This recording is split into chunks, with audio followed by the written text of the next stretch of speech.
Hello, Wonder. Imagine this who close your eyes and every creak of an Ottoman door hinge, carrying a secret decree. Stay with me till dawn, and I'll show you where a sultan hid his coffee spoon, along with an empire's fate. If your eyelids flutter, lean closer. The palace nightingales double as royal gossip columnists. A Night at Topkapı, Chapter 1, The Whispering Gate, Lattice of Stars and Lanterns. A crescent moon perches like a silver comma above. Sarah Burnu as we step through the Imperial. Gate Babwai Humayan. Torch baskets hiss their oil-slick flames fluttering, projecting fish-scale shadows on gilded calligraphy overhead. The city beyond murmurs in distant cymbal clatter, but here inside the first court time dilates into velvet hush. Close, your eyes briefly, and hear that subtle ping-waned fingers the chains of the portcullis like a cautious zither player. Viewers, welcome. Keep one ear open. Topkapı stones our microphone, echoing 6 centuries of sultans rehearsing power. A slow pan upward. Notice how the gate's mihrab-shaped arch seems to inhale the night sky, exhaling it again as starlight dust across marble paving. I promise we won't linger too long, just enough to taste sub-basalt chill rising into ankles. Scritch, scritch goes the camera slider. We glide toward the fountain of the executioner's sword, water burbling as though gargling state secrets. Courtyard of plane trees, cicada percussion. Plane trees line the first court like veteran janissaries, grown leafy epaulets. Their trunks exude faint vanilla sap aroma. Cicadas overlay soft castanet rhythm. Tick-tick-big accompany our narration with nature's ASMR metronome. Hook watchers, try counting cicada beats. Legend says when the rhythm aligns with your heartbeat, the palace will reveal your personal plot twist. We pause at a weathered cannon once forged under. Salim the Grim, its bronze muzzle now collects dewdrops. I tap gently, ding a single note resonating 30 frames a second. That, I whisper, was the last voice many fortress walls ever heard. Camera zoom. Inside bore, a spider spins filament like miniature Tugra empires dissolve. Arachnid's archive. Gate of salutation and the breath of bureaucrats. 2 octagonal towers flank Bab as Salon. Their pointed helmets reflect lantern flickers, conjuring illusion of bowing sentinels. Fun fact, delivered with warm chuckle. Each tower window, size differs by exactly the thickness of a baklava sheet architectural, tribute to balance between indulgence and austerity. Our boom mic catches breeze exhaling through arrow, slits WHSSH link. Clerk sighs after a long divan session dot as we pass. Metal shod sandals on stone produce echo loop. Quickest MR interlude. Amplified footstep, lightly edited to cradle ears. If eyelids droop, widen angle now. Half a head glows with ember lanterns set exactly 9 paces apart. Quranic numerology meets Janissary marching math. That steady glow means we're entering spaces where pens once overruled swords. Second court, deer of the dawn. Garden hedges trimmed into arabesque filigree lead to stables block. Night shift gardeners clip stray twig snip like punctuation marks on nature's manuscript. Suddenly, a soft hoof that a fallow deer, descendant of Sultan Ibrahim's exotic zoo, munches pomegranate peel under torch shadow. Glances but stays. Animals here regard humans as temporary footnotes.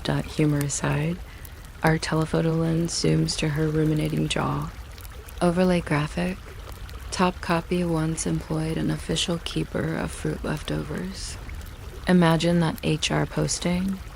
Kitchens of cinnamon steam dot, we duck beneath cypress colonnade into palace kitchens now museum still.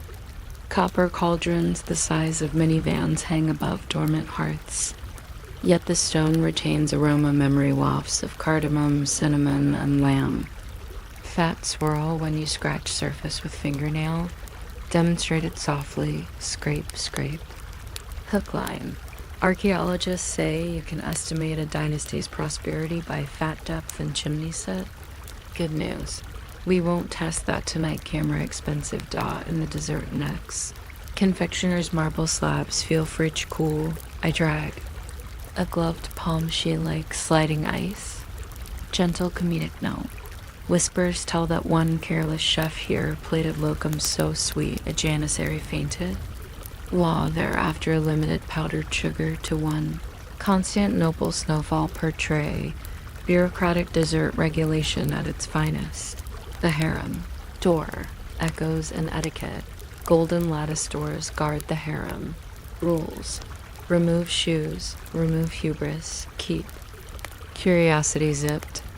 The door hinge croons. Lullaby pitched in E minor. Corridors inside narrow intentionally. Builders designed claustrophobia to encourage humility. Walls tiled in Eisnick blue. Patterns swirling like star nurseries.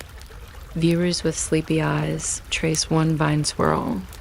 You'll loop back to origin, infinity compressed in turquoise. We pause at Golden Road, once reserved for sultans slipping gift coins to concubines during festive processions. Tonight floor reflects only our camera rig, shimmering gilt like melted. Trumpet bells. I half whisper, imagine tip-tap of velvet slippers, each step a potential political earthquake. Humor twist, our steps tonight, merely mild tectonic seismograph cat would yawn. Privy chamber and the sigh of prophecies. Inside chamber of the holy mantle, relic grillwork casts lattice shadows on silk-covered lecterns. Air thickens. With oud incense gentle wood smoke peppered with clove. Inhale close mic, low volume to create aromatic illusion. We respect sanctity, no jokes here, just reverence. Yet hook persists. Legend claims the mantle's thread count equals number of stars visible to naked eye. Astronomers still debating. Terrace of moonlit BOSPHOR US dot. We exit to balcony overlooking strait. City lights scatter like dropped jewel sequins. Distant fairy horns croon three-note chord. Camera pans left. Maiden's tower lamp pulses signaling. Maritime Morse overlay. Ancient code once relayed palace kitchen orders. Neat clove, sugar low. Now likely just tourist beacon, but romance indoors. I unclip ceremonial killish sheath. Lightly thumb blade, flat singa, crystal resonance fades into night. Promise. In chapter 2, we'll descend secret wine cellar where janissaries debated. Chess with eunuch philosophers. If you're nodding off, bookmark at this bell note. My voice will guide you back next session. Gold spoons, dear gossip, dessert laws. Topkapı hoards more footnotes than any textbook. Next episode, beneath kitchens, echoing cistern tunnels where Ottoman acoustics sound like interstellar whale song. We tiptoe out Bob as Salam. Torchlight dwindles behind. Courtyard plain leaves rustle a faint applause nature clapping for those who stayed awake or subliminally listened. Remember, palace stones, record steps. Yours are now inscribed among sultans. Until the next quiet adventure, rest not forget these whispers. A Night at Topkapı, Chapter 2. Cistern Chords in. Chess in the Cellar. What if a single water drop could replace 6 centuries of palace gossip? Follow this staircase. Every step is tuned like a piano key miss one note in the janissaries.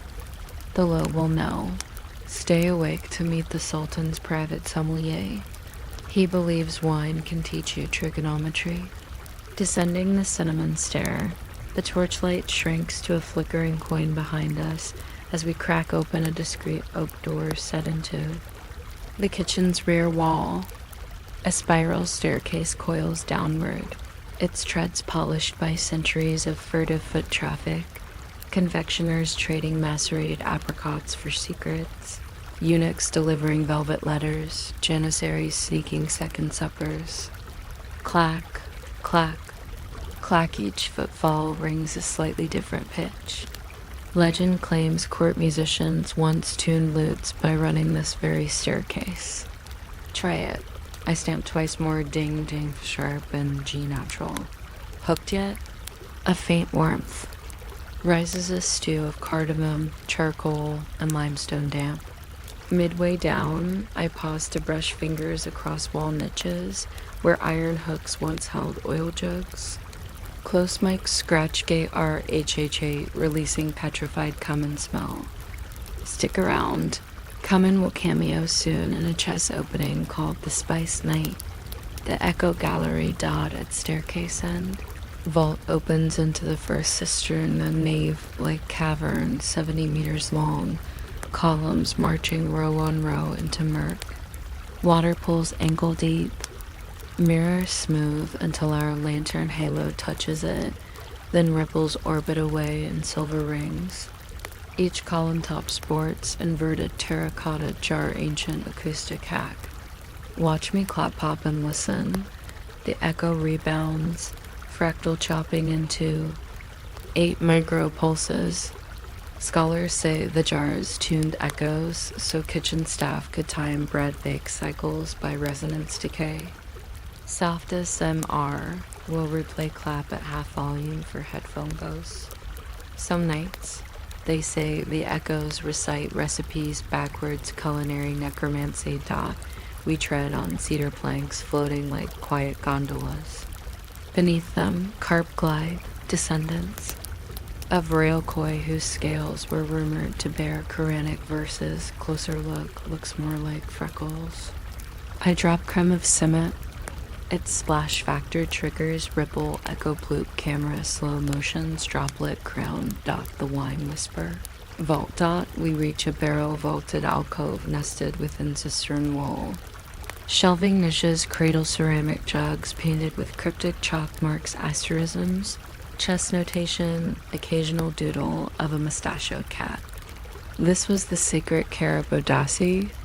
Royal sommelier Nakas Kevser believed each vintage resonated with particular star clusters. He cataloged wines by constellation rather than year. Pull-out jug etched with Orion's belt, see 3 white dots. Uncorked quiet PWFF, air rush smells of pomegranate, cedar, and dusty leather parchment. A eunuch. Philosopher once wagered a liter of Orion wine that he could teach basic trigonometry before the jug emptied. He poured triangle-level amounts, angles measured by finger widths, explaining sine and cosine between sips.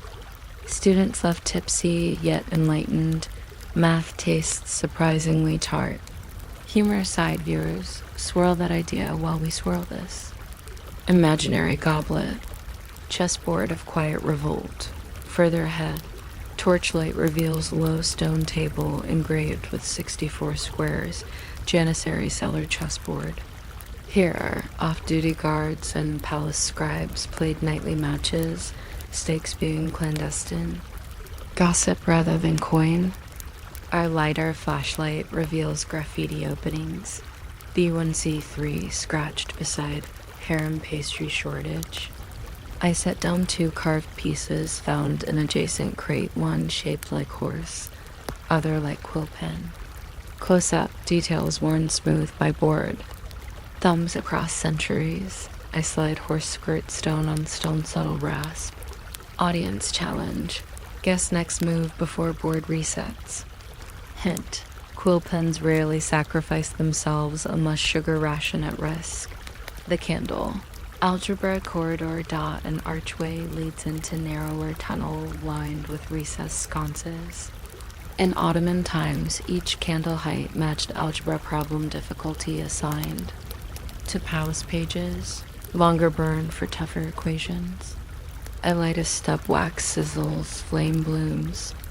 On adjacent wall, charcoal scribble reads, solve for x, x squared plus 7 equals peach count. A doodle, disgruntled peach, clarifies stakes. We show overlay animation. Candle shrink equates to time limit. Animation fades out elegantly. If viewer eyes droop here, comedic sting. Fail to solve? You peeled peaches till dawn.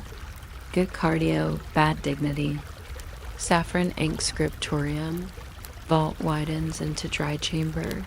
Crates of dried reed pens. Ink bottles sealed with beeswax. Saffron sacks, color fixative. A scribe station remains set lamp niche, aiming beam onto lectern. I place notebook under lamp. Dim light projects mosaic of nib scratches. Soft nib tap ASMR. Teak teak as I write, hello future. On wall, faint Osmanli Turkish graffiti. Allah, coffee, and quiet in equal measure. How relatable. Stay through credits. Well, decode that coffee ratio. The sub-bass vent, moving deeper, floor dip, ceiling lowers. Sound changes, air column resonates at 55 hertz, sub-bass that home theater subwoofers envy. Rumor says sultans sometimes snuck here to feel their chests vibrate with empire's heartbeat after heavy banquet. I hum low tone matching resonance. You'll feel headphones tickle collarbones. Quick comedic line, ancient massage chair, no coins required. Torch snuff and promise of dawn, lantern oil waning. We retrace planks, staircase pitch, now descending tone sequence G to E auditory. Lull. At kitchen threshold, pre-dawn call of first muezzin filters through courtyard. A delicate alto compared to midday tenors. Birds stir, cicadas shift time signature. I glance back. Cistern coughs one last echo pop sealing secrets until next wanderer. Next episode will unlock the Velvet Archive, where royal decrees were perfumed before dispatch aromatherapy meets politics. Fade out on kettle hiss as kitchen fires rekindle. Cut to title card. Topkapı night chapter. 3 drops tomorrow. Bring curiosity and maybe a peach. A night at Topkapı chapter 3. The Velvet Archive and perfume politics. Every empire has a scent. Tonight we crack a cedar chest that still exhales diplomatic perfume. What if a love letter once changed a war plan? Follow the fragrance trail to find out. Stay till the end and you'll hear the only Ottoman decree that starts with the words, Dear Pigeon, asterisk, we're back where marble meets moonlight. The second court now pulsing with cricket beats. Ahead, a discreet side door lies, half concealed by ivy-painted deepest indigo so it vanishes at dusk. Eunuchs once called it Aslan Patisi Kapaska, Tiger Paw Gate, because footsteps inside land silent yet decisive. Watch me push, the oak slab exhales, room a feline yawn of polished hinges. Lantern glow spills across tiger-striped carpets. So thick they muffle camera gimbal were. SMR check. My boot sole sinks fff like stepping on whipped cream. Just inside hangs a silver plaque. Archiv I K-Dive. The Velvet Archive. Archive. Not because of documents on velvet, but because the walls themselves wear velvet drapery to regulate humidity. Touch gently swish feels like stroking history's cat. Rows of cedar cabinets stretch into darkness, each drawer lasered with mother-of-pearl tugra. Under every knob hides sachet of dried rose, clove, or orange peel. Ottoman archivists believed ambassadors would read more graciously if pages smelled like a dessert buffet. Scientific note, clove oil deters silverfish humor note. Also deters half-asleep interns. I slide open drawer. Thwip instant nasal massage. Sandalwood plus hint of musk. Inside, silk-bound scroll tied with crimson ribbon. Hook mini drop. This ribbon once circled the wrist of a Janissary drummer. Untie it and you can almost hear parade cadence. We'll unroll later first. Let's activate ears. Stick shotgun mic between cabinets. Distant drip echoes from last chapter's cistern, funneled by ventilation shaft split. Plip. Heartbeat of palace still sinks audio dot at chamber center. Stands a horseshoe desk with 20 feather quills set upright in bronze porcupine holder. Each quill dyed a different hue: scarlet, emerald, lapis so scribes could color code margin comments, red for treasury queries, blue for poetry edits, green for garden budget approvals. I tap 3 quills. They twang to toke pentatonic. Xylophone. If you're drowsy, that was tempo Q. Roll shoulders, stay tuned. Humor insert. Legend says a prankster once swapped ink pots. Next morning, the Grand Vizier accidentally signed carrot import orders in glow in the saffron. Carrot supply skyrocketed. Eyesight of palace cats allegedly improved. Ribbon undone FSSH scroll crackles. Saffron-tinted parchment reveals map of the Adriatic, annotated with cinnamon brown ink. Margin note: ship 12 sacks of Yemen coffee. To Ragusa envoy before snowfall.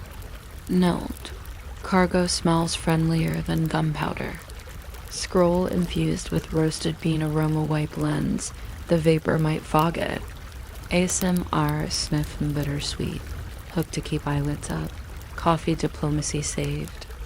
A coastal fortress from bombardment because Ragusan sailors fell in love with morning espresso. True, sort of. Paper trail here invites speculation, but we trust caffeine soft tower. Drawer clicks, this one under lavender sachet. Parchment slim, text terse. To courier pigeon number 992. Deliver ring to Safavid envoy. Peck 3 times, drop. Note, return. Wax seal depicts tiny bird wearing fez. ASMR moment. I crack wax snap micro thunder. Inside, just 2 words. Let's talk. 4 centuries later, we still crave minimalist texting. Comedic aside, imagine pigeon perched on diplomat's turban, breaking ice with bead-eyed stare. That's avian push notification. This drawer lined with rosemary needles. Scroll details. Fragrance recipe for greeting Venetian bilo. Ambergris, bergamot, civet. Margin doodle shows Sultan sniffing sleeve, rating aroma 9/10 little star. But second layer of parchment reveals addendum. Increased civet to mask stench of new cannon. Foundry. Political deodorant. If viewers zone out, smell this word picture. Warm citrus top note, hiding metallic tang. Archivist trick. Thumb hidden latch on wall. Velvet panel slithers sideways. WHFF revealing staircase curling up this time. Steps lined with felt. To silence climb. We'll ascend to lamp gallery where scribes dried fresh ink under low heat oil lamps. Lamps still hang, wicks petrified into corkscrews. I flick 1 clink tiny bronze bell sound. Half-light reveals graffiti. Miniature camel playing lute. Comedy, bored clerk, or secret code. Scholars debate. Take your pick. Either keeps synapses awake. In gallery. Sailing vents create perpetual. Cross breeze, once fluttering drying pages like lazy butterflies. We simulate, blow gentle air across facsimile decree fofo. Camera slow, mo shows parchment lift, settle. Hook micro tease. Next episode we'll test if breeze frequency could actually sing a melody. Spoiler, yes, and it involves tomato. Soup. At corner bench, sack of surplus quill feathers spilled eons ago. I scoop handful, let them rain. Shush makes snow like hush. Audio compresses for pillow soft effect. If you nod, feathers catch you, coffee cargo maps, pigeon push notifications. Perfume politics, Topkapı's velvet drawers prove diplomacy can tickle, caffeinate, and cushion at once. Stay tuned. Chapter 4 descends into Imperial Mint, where silver singers and gold gossipers melt empires into coins. We retrace tiger paw carpet. Door breezes out room crickets, still chirp outside, but dawn pink thread sky. Lantern fades, jasmine strengthens. Archive secrets reseal. We carry fragrance memory upstairs. Until mint bells ring, hold this scent on pulse points of imagination. A Night at Topkapı, Chapter 4. The mint where silver sings, what if each Ottoman coin could replay the conversation it once funded? Follow the furnace glow.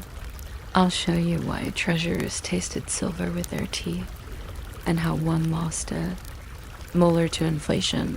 Forged sparks might lull your eyes, but keep them open. The anvil is about to beat the empire's heartbeat in 7/8 time. Dawn's first violet. Whispers have not yet breached the Topkapı ramparts, yet our lantern wobbles ahead.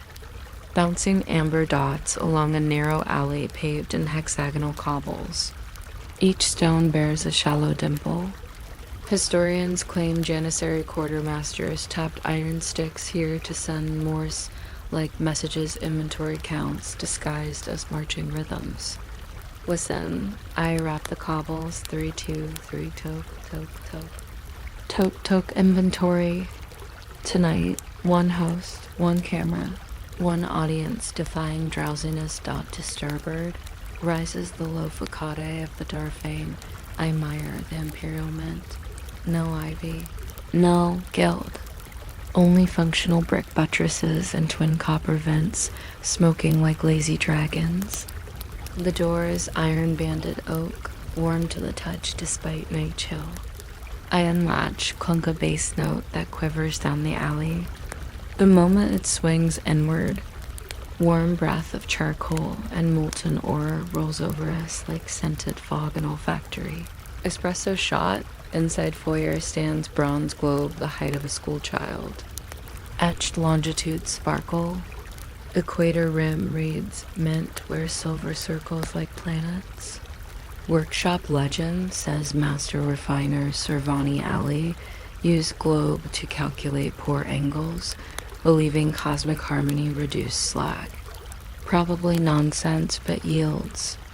Improve 2%, never argue with astrology if profits rise. Camera tilt. Overhead pulley carries clay crucible glowing peach. A burly smith tips its slow cascade of liquid silver falls into ingot mold. The stream patters like rain on tin roof. PSSHH. SMR moment. We capture at 480 FPS. Playback sounds like distant surf. Viewers nodding. Wave stays until N.cooling ingots rest on cedar racks. Each brick stamped with Tugra, year, and assay master initials. Fun hook. Ottoman treasurers verified purity by biting edge silver should deform slightly. I pick up 1125, assayer BK. Press gently. Leaves faint dent. Historians recount one overzealous auditor who chipped tooth on under-alloyed bar. Rumor says he sued for dental damages, lost an inspired phrase, don't bite. The coin that feeds you? I'm safe modern dental plan. Fingertip drags across serrated edge, grip subtle sandpaper hush. Rolling ingot on wood blanc base marimba dot. We enter vaulted chamber where 10 screw presses line central aisle.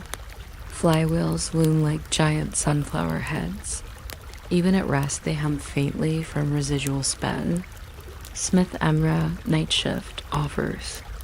Demonstration slides blank planchet, yanks weighted bar wing. Floor vibrates, echo repeats 7 short, 1 long, the 7/8 rhythm beloved by Janissary bands. Musicians upstairs reportedly synchronized meter drums to mint cadence. turning fiscal pulse into martial groove dot we mic under anvil, hammer echo, decays into velvet hush, voiceover. If coin beats match your rem cycle, blame Ottoman payroll. Humor aside, known engraving, Suleiman's ticker curves like lyre, each swirl crisps under 80-ton pressure. Emre knocks coin on steel plate ting. Ring sustains 4.2 seconds, pure silver. G-sharp dot opposite presses stands a niche where tiny distillation setup bubbles rose water refluxing through copper coil. Why perfume in mint? To mask nitric acid stench from gold refining. Archives. Recall health edict requiring 3 grams of rose essence per quintal of aqua regia. We lean close steam kisses lens, depositing micro petals on glass. Stay till outro, and I'll reveal which Sultan insisted on jasmine for winter batch's spoiler. He had a cold and no patience for chemistry. A long back wall, wooden drawers labeled Kusulu defects. Slide one inside rests misstruck Aki showing ghost double tugra. Some collectors go wild for errors. Here they dump them for remelt.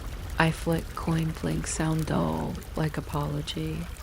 Undrawer underside scribble reads, Assayer. Hazelnose pastry for this mistake. HR policy. Failure became dessert duty. Khartoum Hazen sweating over baklava tray. Comedic relief keeps drowsy viewers afloat. A side corridor slopes into semi-subterranean echo chamber used to calibrate gold purity by sound. Workers suspended coin on silk thread, tapped with ivory stick. Note compared to tuning zills, finger. Symbols. We replicate. Hang replica 22 carat sultani. Tap ping clear soprano. Then 18 karat copy tang flatter tone. Visual spectrogram overlay shows frequency variance. Mini stem digest hidden in entertainment. Layered taps create wind chime low, yet brain tickle. Ideal to stop viewer's thumb from swiping away dot at corridor end. Ironbound ledger rests on lectern. Pages crisp. I flip slowly if of entry at 1007. Tonight minted 8,000 Aki. Lost 2 blanks to furnace gods. Prayed to recoup in tomorrow's batch. Next line scribbled lighter. Note, furnace gods demand spinach pastry, apparently. Humor meets finance dot we film macro of ink bloom. Edges sparkle with crushed malachite accountants had flare. Up spiral catwalk onto overhead balcony. Below. Presses now idle. Workers rinse crucibles. Emre demonstrates silver snow. He scrapes file across leftover bar. Shavings fall, glittering camera slow, most snowfall. We hold breath. Mike catches faint tink-tink as flex hit copper pan. They. The leaved, breathing silver dust sharpen memory. Modern science, not so much. Still, we inhale mild shimmer mind placebo toggled.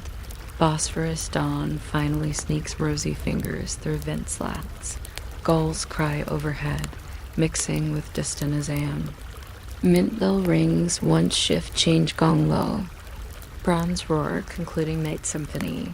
Cosmic crucibles, molar risking audits, rose-scented acids, and chandelier coins. This mint proves money literally sings. Iron door closes, clunk heat fades from cheeks. Cobblestones outside memorize. Arm Morse, adding fresh beats to ancient groove. Viewers, until next wander, may your coins ring true and your molars stay put.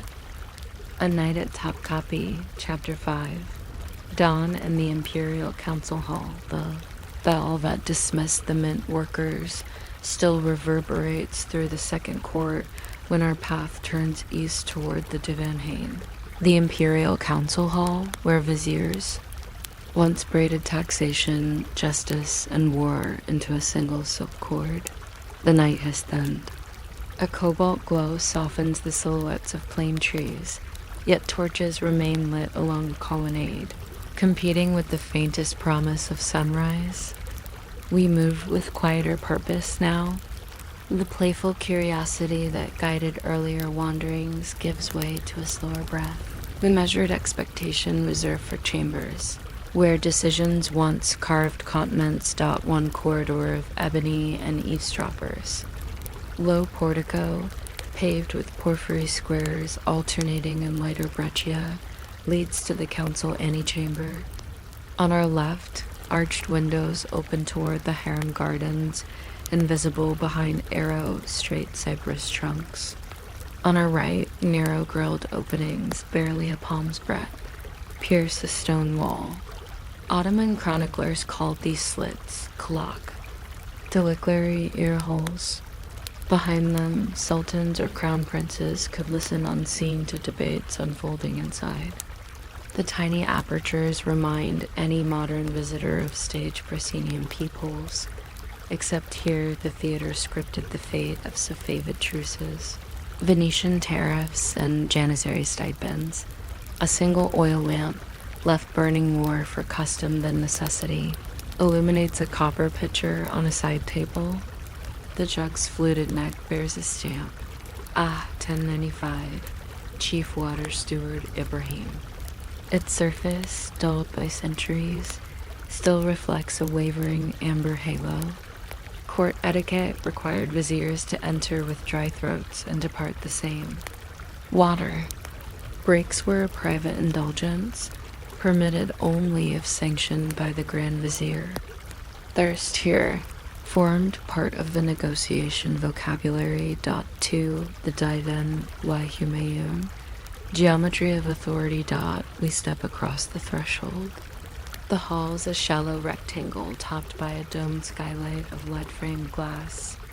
At night, lanterns suspended from bronze hooks imitate a diminutive constellation. Now their flames pale as the eastern horizon begins to silver. Yet the geometry remains dramatic. The central space is dominated by an octagonal divan and elevated dais, ringed by low, backless sofas upholstered in crimson broadcloth. 10 paces west stands the Hunkar cyphressy, the lattice gilt grille behind which the Sultan listened. Scholars have likened the grillework to a golden spiderweb, fragile in appearance, sovereign in purpose. The floor, inlaid with walnut and ebony parquet, forms 8-pointed stars nested inside each other. A mathematician could read the pattern as a visual proof of infinite regression, a courtier as a warning that every ambition contains a smaller, sharper version of itself. Under the dome, the acoustics are exacting. Even a whisper rebounds with a brittle clarity. One 19th century foreign, attached recorded that he could hear the scratch of his own quill on parchment, a subtle intimidation, reminding note-takers that their every stroke registered in imperial memory. 3. The 3 cushions and the absent voices. Along the north wall sit 3 slightly raised cushions once reserved for the viziers of finance, Defterder, war, Saraskar, and foreign affairs, Raisal Khattab, later the foreign minister. Each cushion is embroidered with its bureau's emblem, scales held above a chest of coins, a stylized tugram morphed into a sword, a quill crossing an olive branch. Tonight they lie vacant, yet the faded depressions reveal habitual postures. The finance cushion sags forward, its occupant leaning toward account ledgers. The war cushion retains a chiseled firmness. The diplomatic seat slants sideways, as if its owner spent long hours angling toward whichever argument offered compromise. On the southern wall, a carved walnut cabinet holds inlaid mother-of-pearl drawers. These once stored agenda scrolls, each wrapped in colored silk toggling urgency, amber for taxation, indigo for military petitions, emerald for captured correspondence. One drawer remains ajar. Inside, remnants of plum-colored ribbon, and a broken wax seal. Seal depicts a two-masted galley below an 8-pointed star, the emblem of the Ottoman Adriatic Command. Records tell of a long debate in 1712 whether to fund dry dock repairs at Bar or redirect copper plates to Black Sea frigates. The decision, lost here in shredded ribbon, may have tilted trade balances unseen, for the divan clock and the rhythm of petition dot at the western corner stands an ebony case containing what appears to be a modest pendulum clock. Closer examination reveals no dial, no numerals, only a vertical glass tube with a slow dripping clepsydra inside. The device, installed during Selim III's reformist reign, marked speaking time for petitioners. 1 drip every 3 seconds? 100 drips per petition? Courtiers described the faint plink into the brass basin as mercy counting down. More than one provincial governor allegedly exited mid-sentence. Out-argued by Gravity Dot, an anecdote preserved in the archives recounts that Grand Vizier Koprulazad Fazal Mustafa once tapped the basin mid-debate, causing ripples that accelerated the remaining drops, editing a speech by hydraulics. Diplomacy, like engineering, favored those who controlled flow. 5 documents on the floor. Decisions in the air. Dot. We unroll a facsimile decree on the divan cushion, a 1558 charter granting asylum to Andalusian refugees. The calligraphy, steady and confident, ends with Suleiman's tugra shaped like a ship's prow. The parchment edges are flecked with tiny salt crystals evidence. Historians believe that the charter crossed by sea tucked under a captain's bunk during a storm. Another scroll, unsigned but annotated in margins, outlines a proposed alliance with Moldavian Prince Dmitry, Canterbury proposition that languished for decades until the balance of power rendered it moot. Dot. The air itself seems laden with such unratified ambitions. Each breath we take may once have passed the lips of an ambassador pleading for grain tariff relief, or a janissary aga demanding back pay. Settled drafts slip through cedar window frames, swirling dust motes into momentary constellations, the ghosts of forgotten clauses. 6 sunrise and the quietening echo. Through the clear story, first light finally spills. Lanterns are extinguished one by one, the hall's palette shifting from copper to limestone to the delicate eggshell tint of daylight. Sunbeams strike the silver inlay of the parquet, igniting tiny flares that dance toward the lattice grill. If the Sultan behind that screen ever smiled, dawn likely coaxed it. Standing at the room's center, we witness how color reshapes authority. At night, decisions were conjured in torchfire chiaroscuro. By day, the same woodwork reveals wormholes, scuffs the patina of use. Perhaps this was the hall's greatest lesson. Decrees shine bright in the hour they are written, but must still survive daylight's audit. Outside, a trumpet sounds the court's awakening. Pages will soon sweep floors, unroll carpets, set crystal. Viewers for the first divan of the new day. We step back across the threshold, mindful not to smudge the parquet with modern dust. The ear holes in the corridor remain as inscrutable as when we arrived, carved ellipses that remember every secret but never repeat them. Epilogue glimpse, where the night travels next on our journey through. Topkapı's nocturnal corridors has trace gates, cisterns, archives, mints, and now the seat of deliberation. The palace begins to breathe with diurnal rhythm. Servant sandals slap flagstones, and the charcoal fragrance of breakfast bread creeps from courtyard ovens. We will leave now quietly, as the living take places once held by whispers. Yet beyond the third court wait chambers still unvisited. The treasury where emerald daggers rest. The circumcision pavilion overlooking the Bosphorus, and the Mekteb Ayendrun, where pages consumed astronomy alongside archery. For those returning with the next chapter, expect sunlight, not lanterns. The hush will yield to birdsong and merchant chatter drifting from Eminon. Night has surrendered its monopoly on intrigue, but the palace retains enough shadows to shelter a few final secrets. A Day at Topkapı, Chapter 6. Emerald daggers and the Bosphorus classroom. The first cannon salute of the morning has rolled across the Golden Horn, startling a ribbon of gulls into the sky.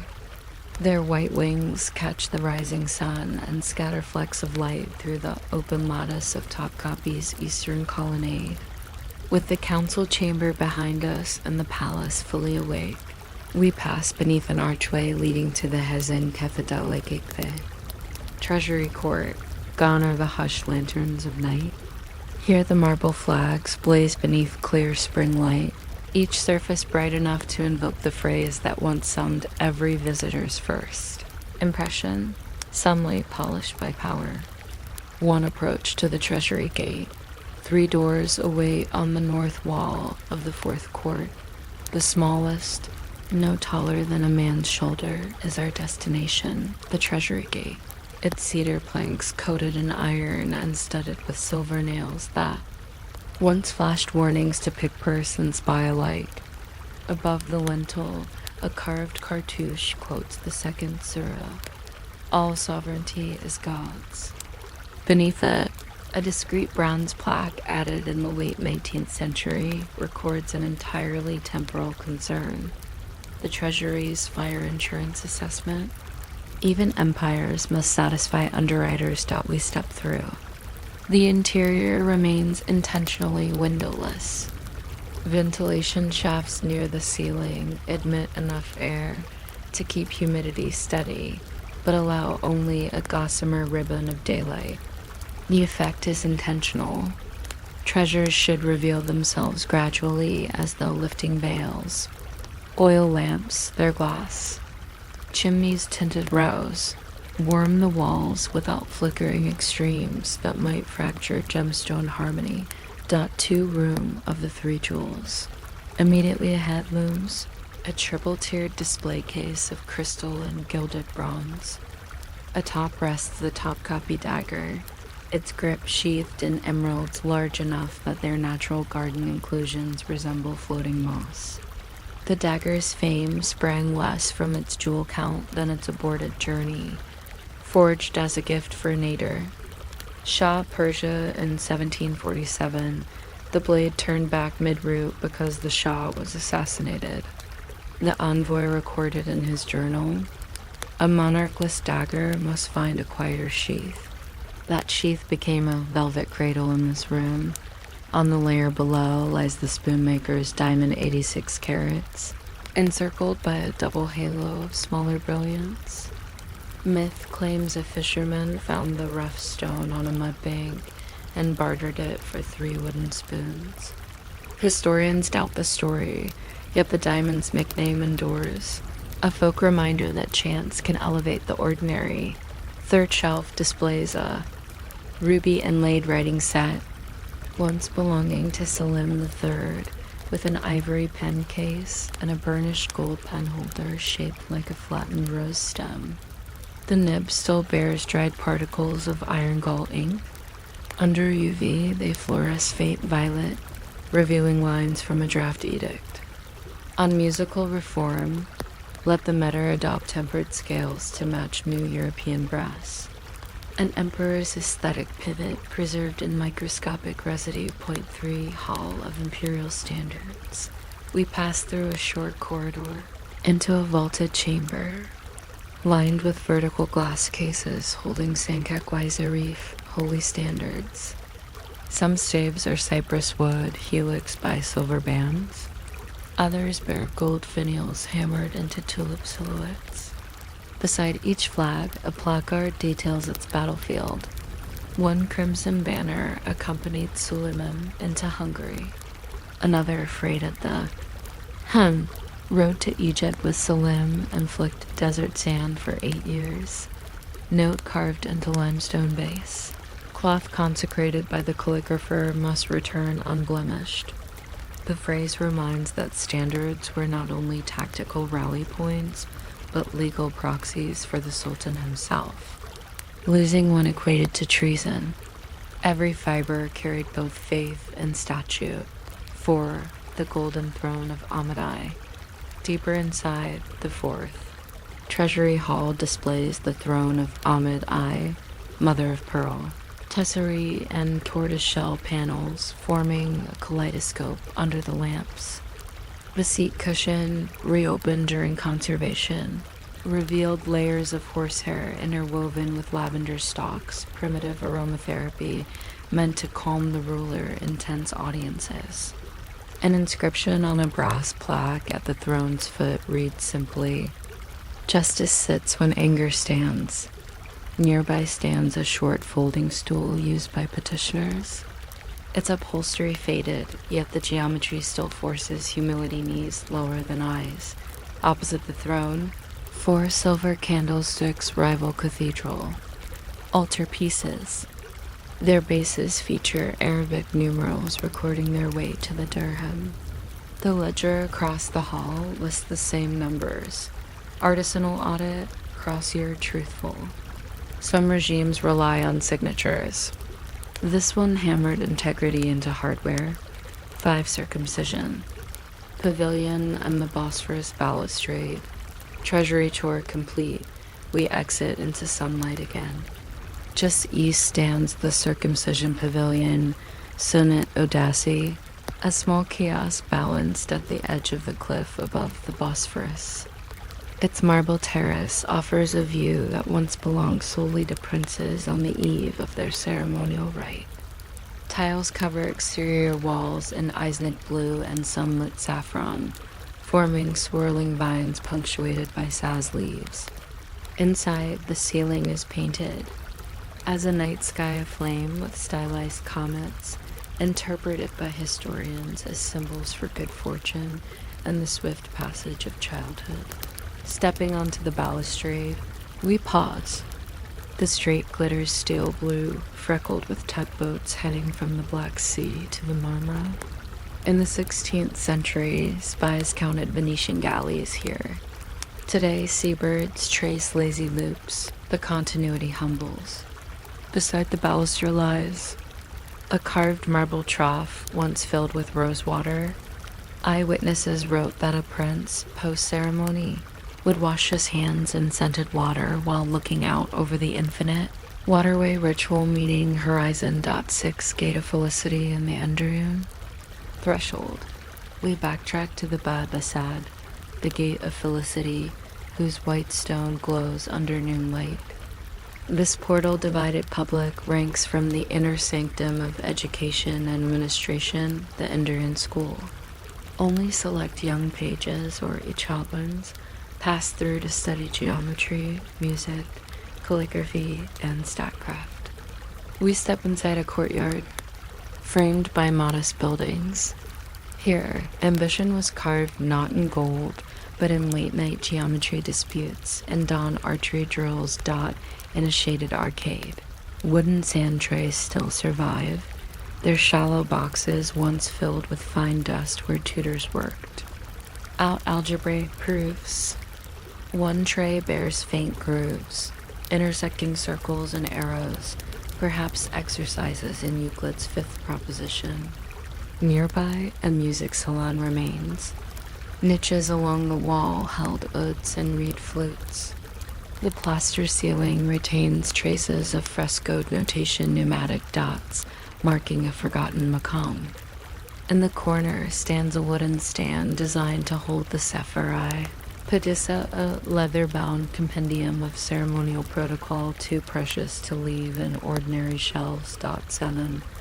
Lecture echo, wall. Astronomy and archery in one breath. There is something solemn about an empty classroom.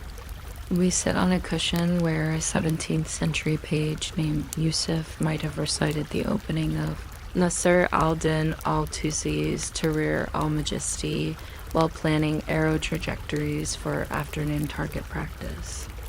The Endrian syllabus insisted on versatility. Mathematics sharpened archery, poetry honed diplomacy, calligraphy cultivated patience. A curriculum forged to craft future grand viziers. One oak cupboard door remains half open. Inside, stacked slate, tablets etched with practice to grit, each attempt more fluid than the last. The final slate bears near-perfect curves. In its lower corner, a tutor has scratched one word, Yeren, tomorrow. A private note of encouragement that endured longer than any empire-level decree. 8. Sunset preparations and quiet exit. Afternoon shadows stretch across the courtyard tiles. Palace guards begin lighting wall lanterns. Kitchen smoke drifts from rooftop vents, scented with thyme and roasting lamb. Our journey, which began under lantern glow, has circled back to approaching dusk. The palace lives in loops, gold by lantern, silver by sunrise, decisions by noonlight, and whispers by moon. We return toward the gate of felicity. Behind us, the treasury's iron door has closed, remote yet humming with the residual clang of history's ambles. The Bosphorus breeze carries.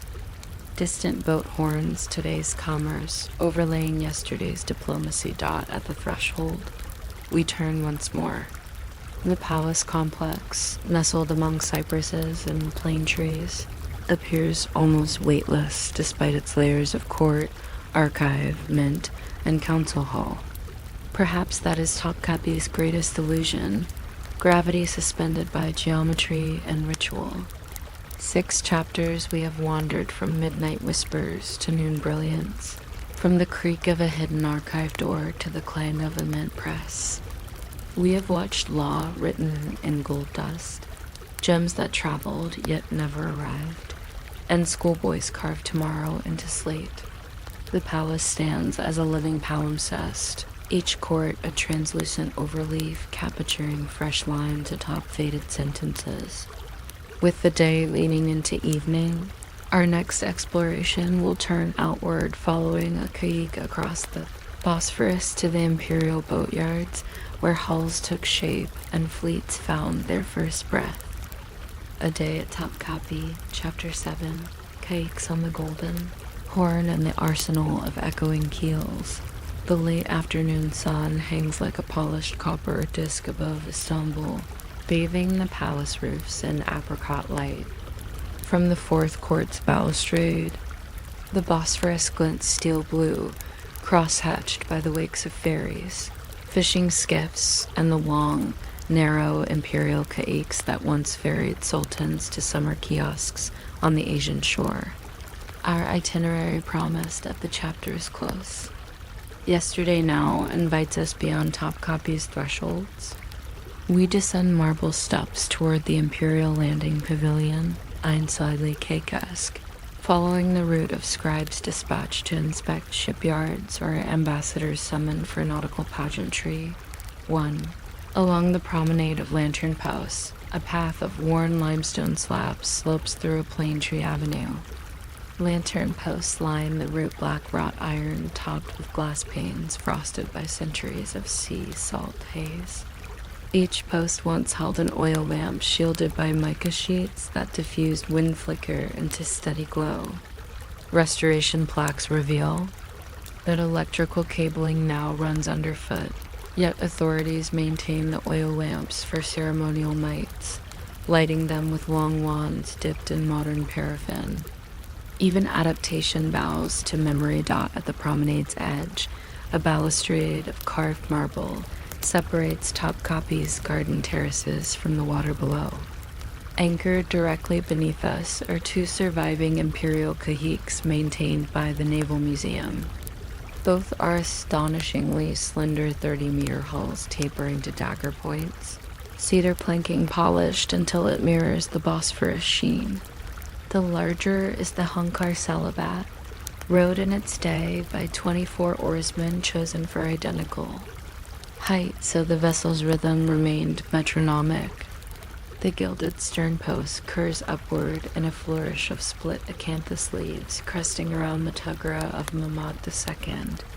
Beside it lies a modest 8-oared caïque once assigned to palace pages for dispatch duty across the Golden Horn.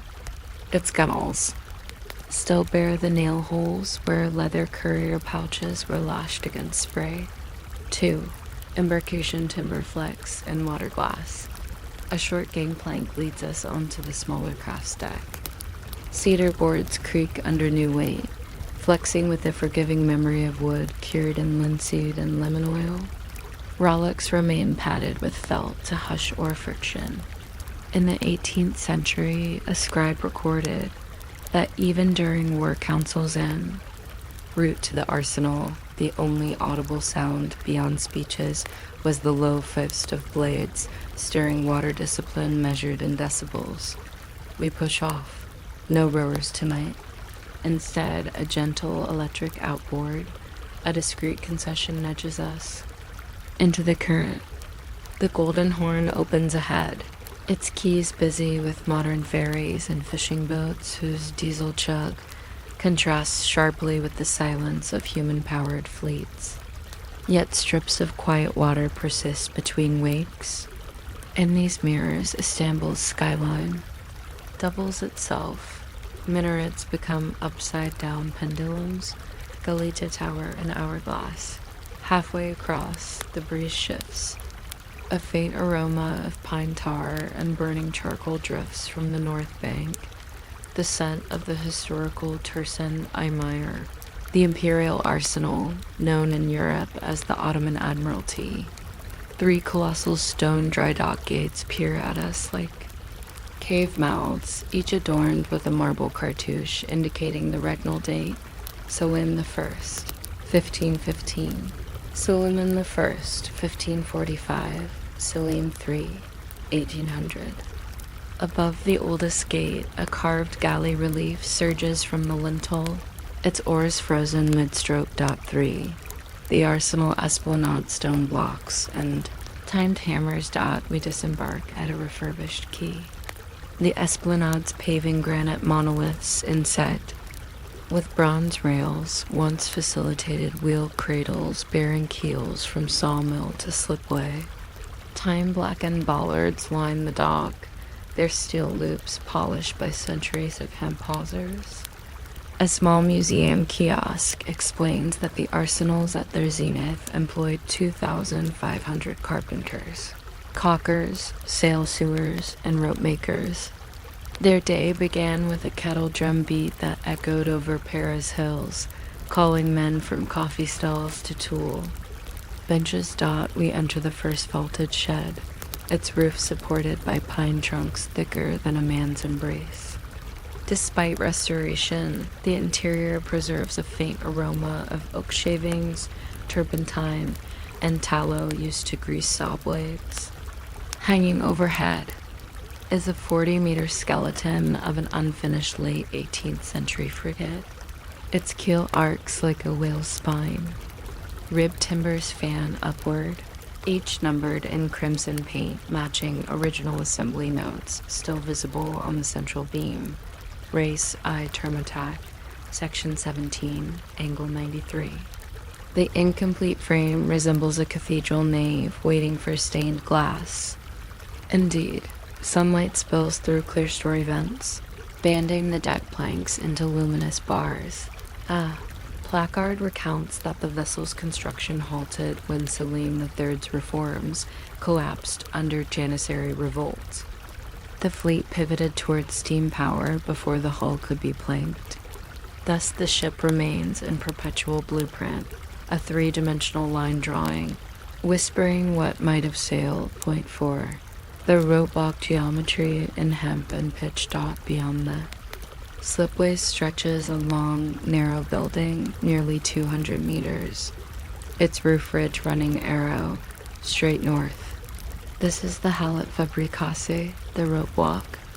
Inside, the floor bears twin grooves where hemp strands once twisted under tension, driven by treadmills powered by prison labor or war captives. Charts on the wall depict cross-sections of cable, 48 small strands winding into 16, medium into 4 large, into 1 monster hawser capable of mooring a man of war. Each rope thickness corresponds to a polygon, triangle, square, hexagon. Octagon geometry expressed through fibers. In one alcove rests a massive wooden pulley 8 feet across, its hub carved with a tukra of Mustafa III. A curator's note explains that sailors believed rope touched by the Sultan's mark would neither snap nor mildew. Pragmatism whispers another contribution. Constant tar dipping and sun bleaching along this rope walk fostered mildew resistance more effectively than calligraphic blessings, but faith offers its own tensile strength. 5-sail loft in the code. Of canvas dot up a narrow stair, we reach the sail loft, an airy hall lined with windows on both flanks to catch crosswinds. The breeze kept canvas dust from suffocating workers. Bolts of new sailcloth stretch on trestle tables, sakis, woven flax, replicate historical warp weft densities. Original pattern stencils hang on the wall. Swallowtail pennants, square topsails, lateen mizzen. A sheet of copper etched with. A cryptic grid taught apprentices how to cut panels so that seams aligned with dominant wind shear forces. Practical aerodynamics, centuries before the Wright brothers dot at one workbench, lies a brass button mold, its rim engraved, for the Marines. Of the Black Sea Squadron, buttons served as currency of appearance. Tarnish one, forfeit shore leave.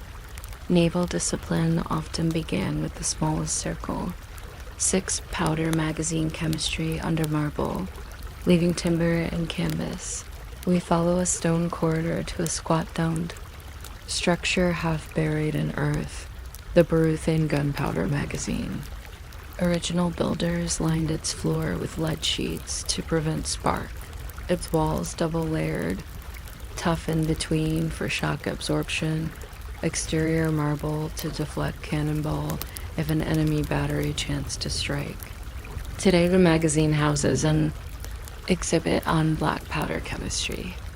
Mortar samples of saltpeter, sulfur, and charcoal sit in glass ampules. Moisture meters show how Istanbul's humidity challenged powder purity. Engineers addressed this by rotating drying racks along a steam-heated coil, possibly the city's first industrial heat exchanger.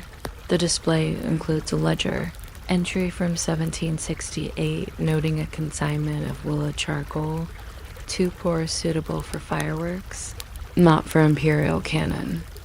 Even war economies practice quality control.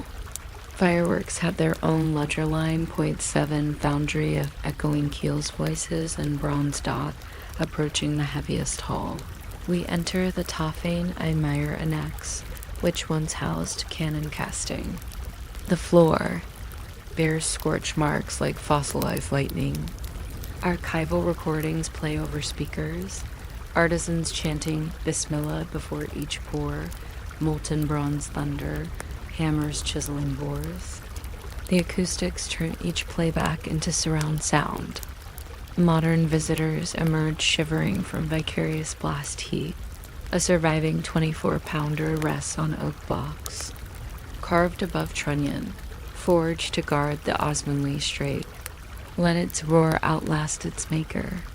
The maker was one Usta, Master Yunus, whose tombstone stands in a nearby cemetery. His epitaph simply, he matched bronze to water. 8 return voyage sky burnished by dusk dot the afternoon lengthens toward evening.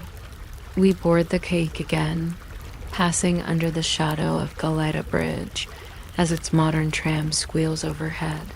Fishermen haul lines glistening with sardine scales. Echoing centuries when this waters fed both kitchen and treasury. Topkapı's profile emerges atop Seraglio Point domes now tinted rose. Courtyard lanterns flicker alive one by one. The palace's night cycle readies to resume. Water laps against the hull in steady pulses. From the far bank, a call to prayer unfurls, distant yet clear, timing our approach. The cake glides into its mooring below the landing pavilion. We disembark, climbing the stone stair lit by amber lamps identical to those that guided us last night. 9 kota timber to Tugra, water to word. Standing once more at the palace balustrade, we survey both origin and destination of imperial authority. Parchment decrees penned beneath domes, silver coins struck by hammer, and fleets constructed plank by plank until they bore the Tugra across the Mediterranean. Timber, bronze, hemp, and canvas. The materials of empire are also materials. Of story, they creak, resonate, stretch, and billow. They remember dot behind us, the courtyards darken, and torches resume their flicker. In the harem, somewhere, a lute begins a minor sega. In the arsenal, a modern welder extinguishes his torch. The city of layers carries on. Our narrative may now follow its own outgoing tide, perhaps, to the spice-scented warehouses of Egyptian bazaar, or to the water clocks of Yildiz Observatory, but the pulse we have traced trembles from palace, stone through shipyard timber into the Bosphorus salt heart. A Day at Topkapı, Chapter 8, Spice Vaults and the Clockmakers. Sky morning rain sweeps across Istanbul like a translucent silk veil, laying a glittering film on the palace courtyards before lifting toward the Belgrade forest. From the shelter of the third court's arcade, we watch droplets roll off tulip finials and vanish between marble paving seams. The air smells newly rinsed stone, cedar, and distant anise curling up from the city's market quarters. With the arsenal now behind us and Topkapı's sea gates drying in the returning sun, our route arcs inland toward 2 interconnected outposts of imperial logistics. The Mezar Karsuk Egyptian Bazaar, that once stored the spices taxing every caravansary from Cairo to Kazan, and the lesser-known Yildiz Pavilion Observatory, whose timekeepers calibrated both prayer bells and merchant balances. We begin at the Gate of Sublime Provisions, a side exit in the outer wall of the palace complex. Few modern visitors know the inscription above lintel. From grain to law, each granule contains a measure. Ottoman scribes credited this door as origin point for edible customs. Grain sacks, coffee beans, and saffron threads pass through here under meticulous ledgers before spilling into the labyrinth of Istanbul's commercial peninsula. 1 caravan street, and the guild markers dot beyond the gate. A cobbled lane bends downhill toward Eminön. Bronze plaques hammered into walls mark the stalls of historical guilds. The honey sellers, bell seller, the silk dyers, boy seller, the cinnamon grinders, tarkankler. Each plaque features an emblem most stylized. B, a dye vat, a pestle surrounded by the phrase file ad in covenant, followed by a date cartouche. City edicts once tethered every guild to a sworn standard. Purity percentage, fair price, daily inspection. Offenders risk losing their plaque bureaucracy as branding iron. We pass under a brick arch bridging 2 caravansary facades. Inside, its curve hangs a weathered iron weight the size of a melon. Archivists suggest inspectors suspended disputed goods against this master weight whenever merchants contested scale parity. The stone base below is pocked with indentations, the echo of centuries of public WEIGHINGS.2 entrance to the Egyptian bazaar, amberlight, clove dust, the bazaar's L-shaped structure, completed in 1664 as part of Yeni Kami's endowment, still routes foot traffic like a tidal estuary. Arcaded wings funnel sunlight through narrow clerestories. where glass panes shimmer cinnamon-hued from decades of ambient spice oils. The first hall is flanked by stone stalls whose eaves jet like ship prows. Here mace, nutmeg, and star anise formed the chemical undercurrent of imperial cuisine, medicine, and perfume. A marble step bears a shallow groove at its center. Guides recount that porters lowered cinnamon barrels here to test dryness. A single tap with a hazel mallet had to produce a clear toke resonance. Any muffled reply condemned the shipment to vinegar spice or veterinary salves. At the south wall, a copper chute emerges waist-high, its mouth shaped like a tulip. Invoices found in Topkapı's archive reveal it once served as a pneumatic tube of sorts. Spices dumped into the chute slid along a hidden shaft toward waterfront warehouses.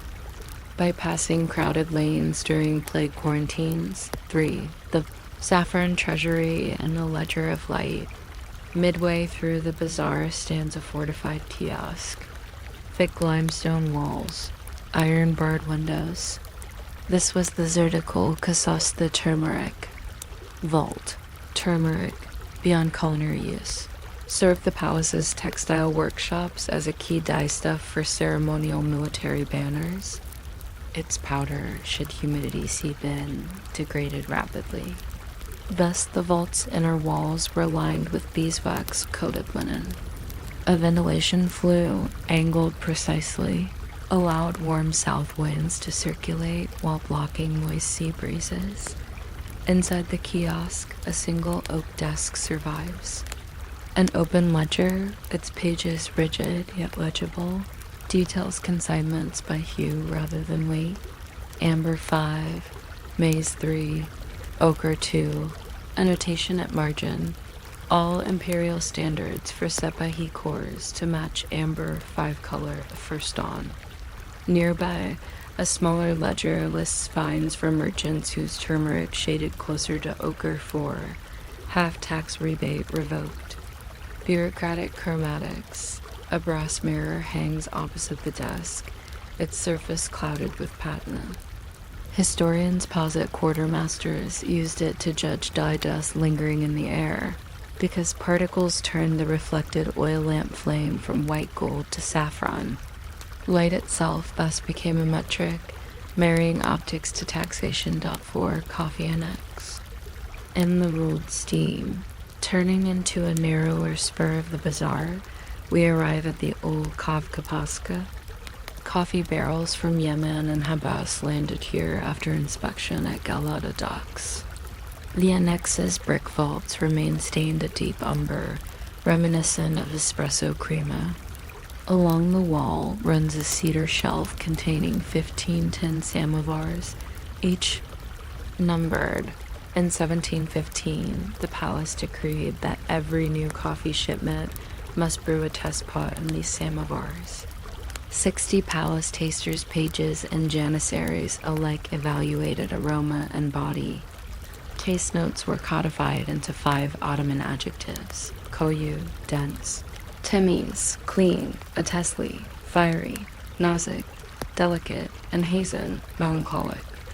A barrel rated temiz nazik could fetch double the ordinary price at court auctions.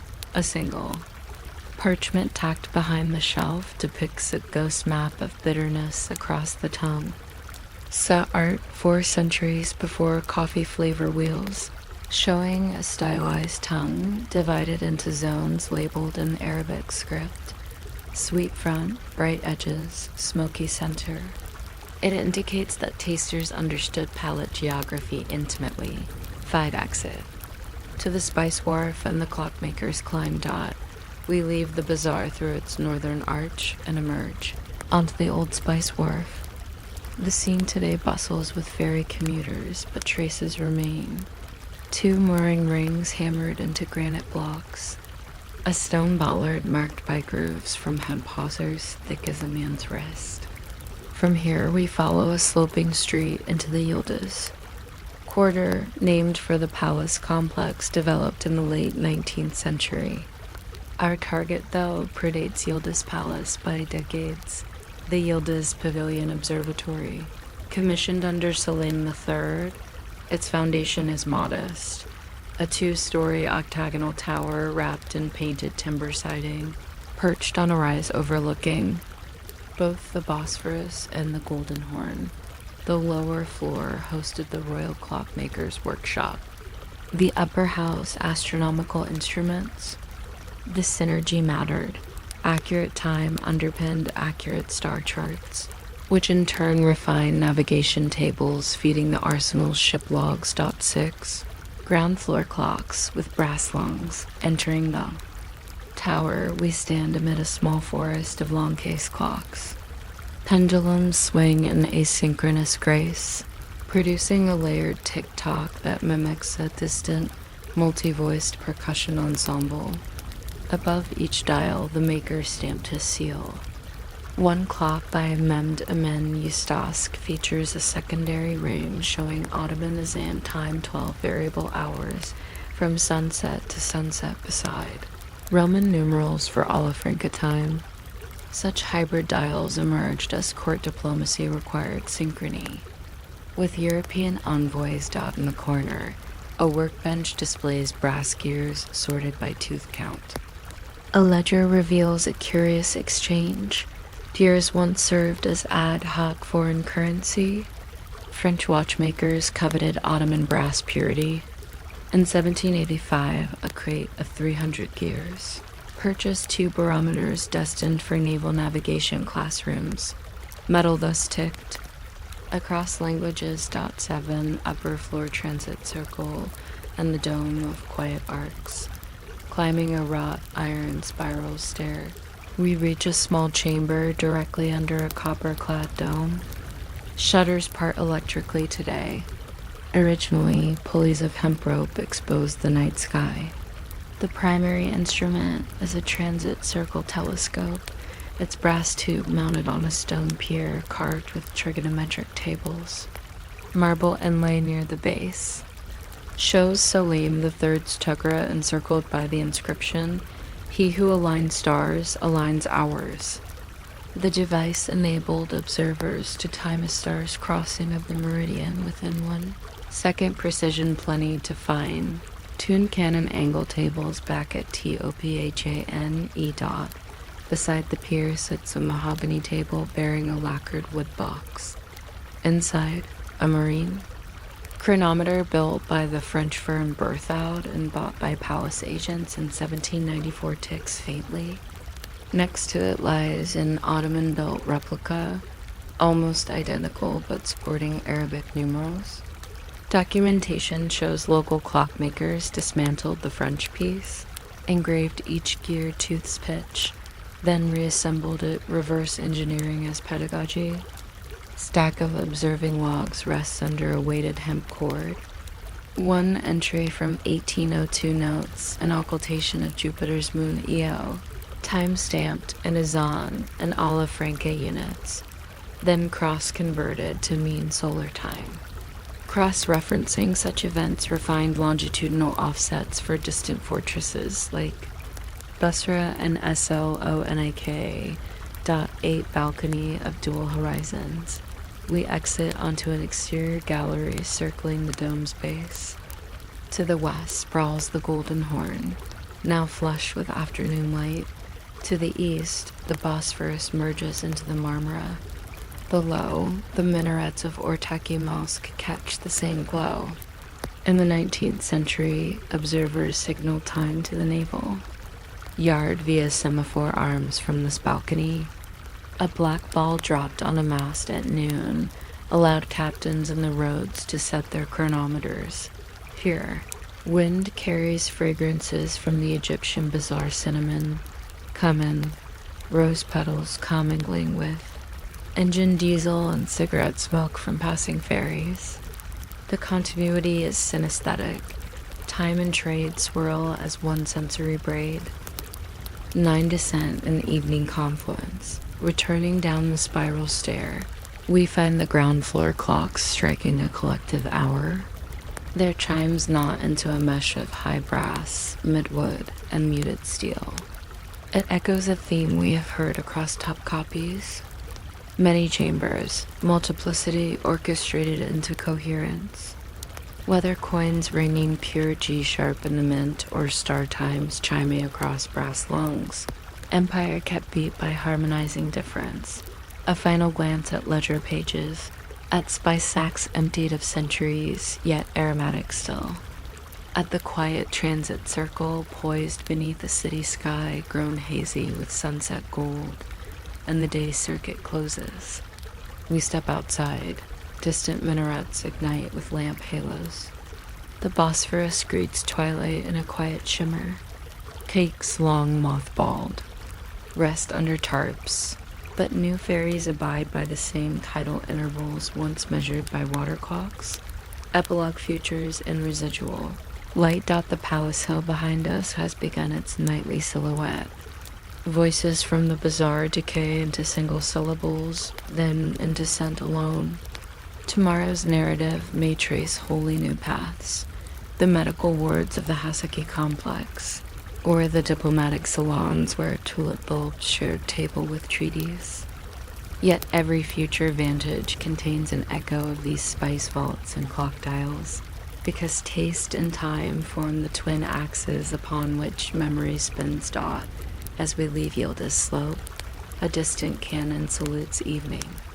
Its report hovers above the water, a moment longer than physics predicts, perhaps stretched by the same human yearning that once turned a star, weighed a clove, or set a gear. Istanbul keeps that echo, and now so do we. A Day at Topkapı, Chapter 9, Rosewater Wards and the Tulip Treaty Table. The first light of dawn has barely cleared the Galata Ridge when the pavements of the third court glitter with a fine dew, making the palace walls resemble sheets of ivory veiled in crystal. A distant coppersmith's hammer, somewhere beyond the hippodrome, begins its rhythmic tattoo, drumming the city to consciousness. Among Topkapı's many precincts, there is one that wakes earlier than the rest, the Haseki Hürrem Sultan Emiret. Emder Chifa, the hospital kitchen complex, whose ovens and infirmary basins dictated both nourishment and mercy for court residents. Our journey this morning leaves the clockmaker's tower behind and threads, through fragrant colonnades toward an octagonal marble fountain, the acoustic heart of the medical gardens. 1. The fountain of 9 jets and the anatomy of sound. Fountain's basin is carved from a single block of Marmara marble, its rim inlaid with bands of malachite. 9 brown spouts shaped like stylized lotus buds project water in intersecting arcs that meet with hushed patter.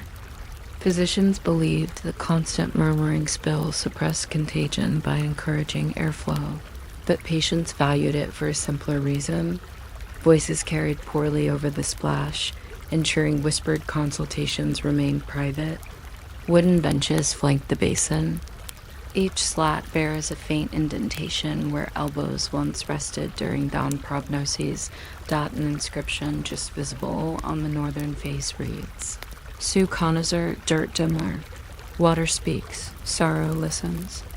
Beneath, a smaller line in Persian. Script adds, and sometimes prescribes.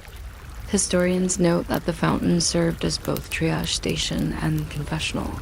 Chroniclers recorded that feverish soldiers often divulged secret fears while cupping cold water. Unburdening spirits before physicians treated bodies. 2 Pharmacy Court. Shelves of shadows and sunlight. Beyond the fountain lies the Isle of Canes, a 3-room pharmacy opening onto a courtyard tiled with glazed terracotta.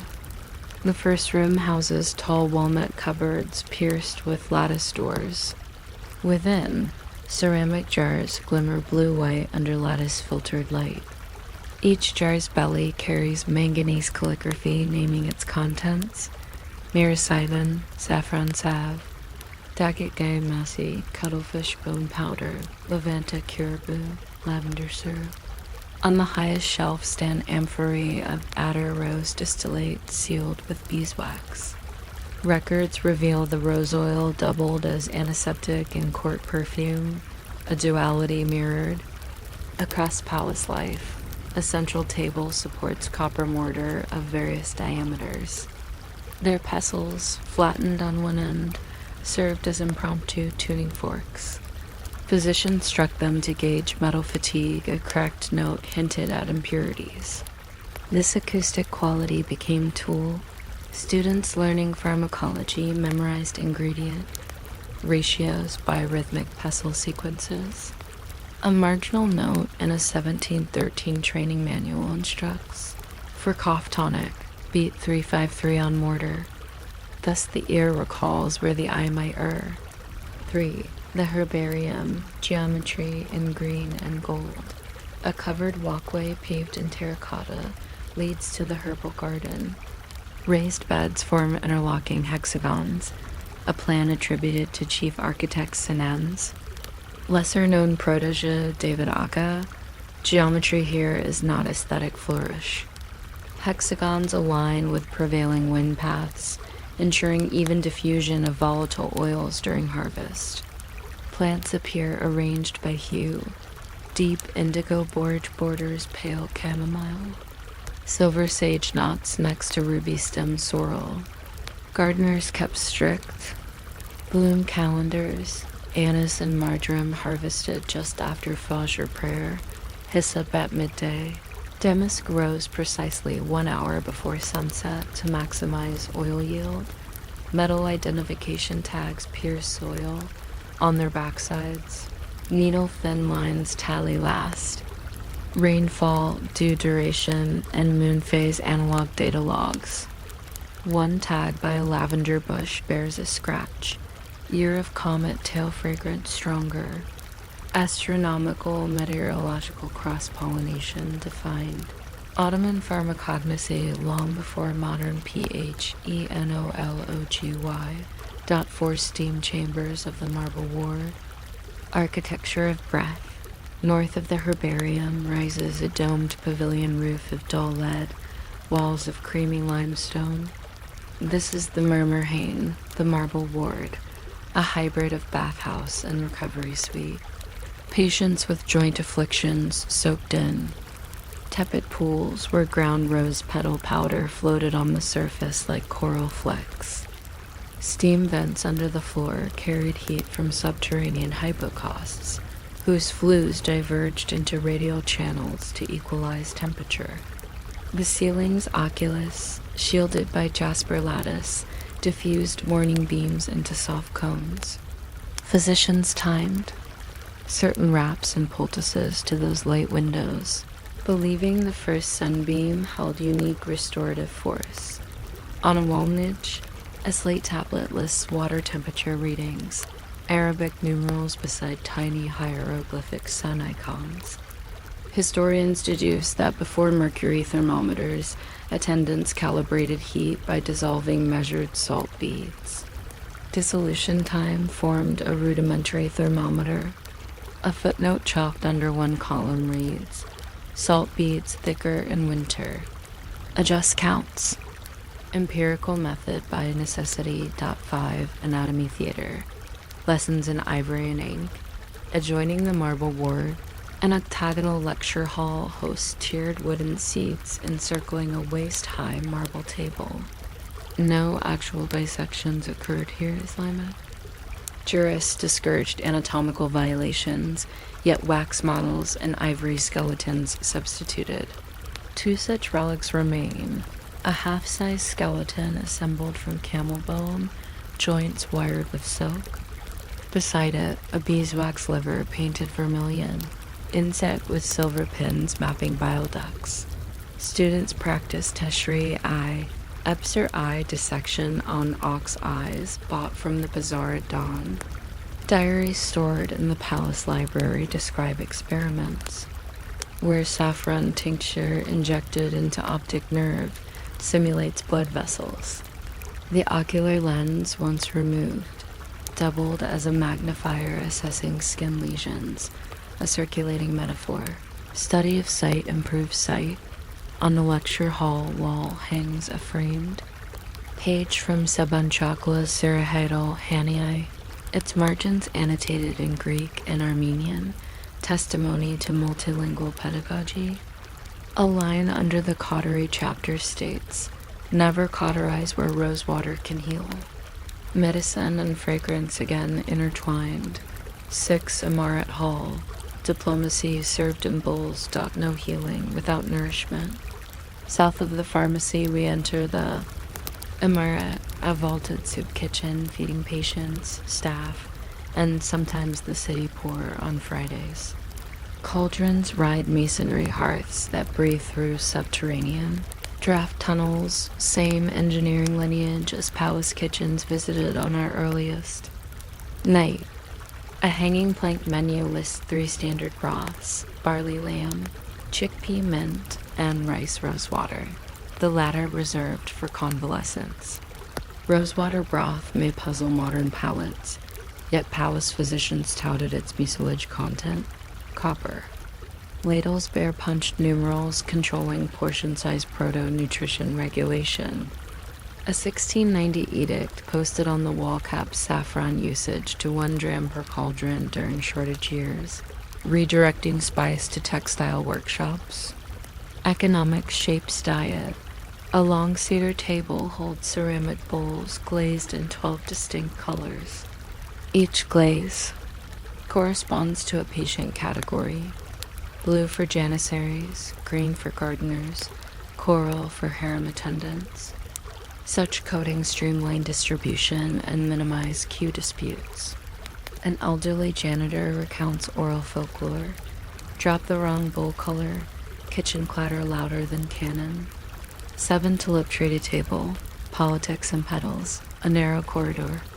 Leads to a small salon hung with silk tapestries depicting stylized tulips. In the center sits an octagonal ebony table inlaid with mother-of-pearl tulip motifs.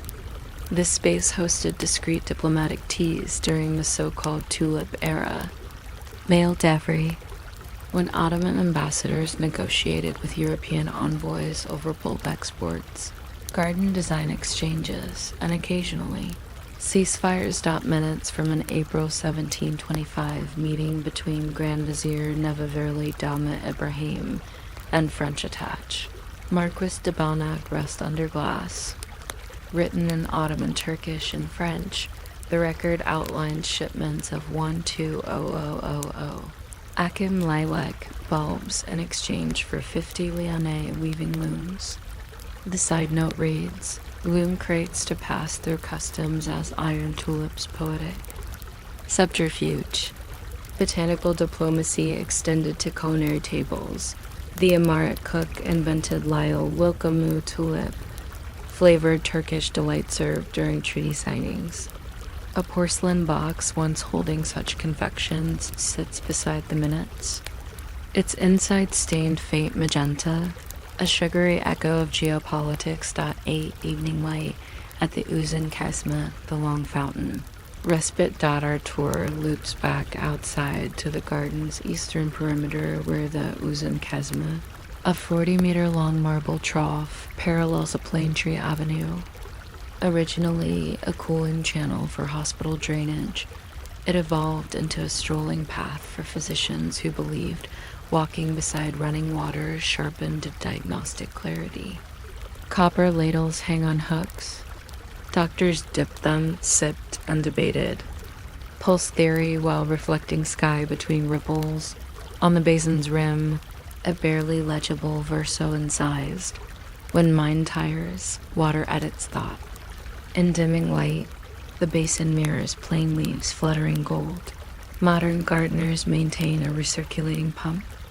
The original used gravity deficits measured in finger-wide sluice holes, stepped gradually downhill, a cascade of 12. Each drop produced a note. Stringed together, it formed a chromatic scale, audible in the hush of pre-dawn mine. Return as lamps bloom.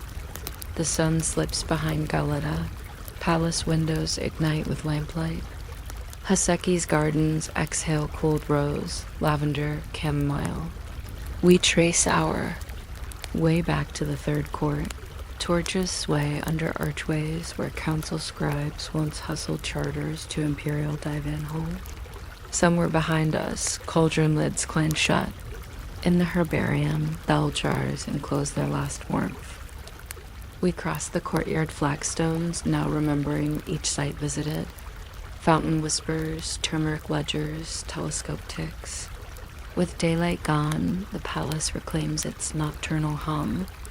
Our narrative may next descend to the circumcision pavilion, by night or to the tiled kiosk housing distant porcelain.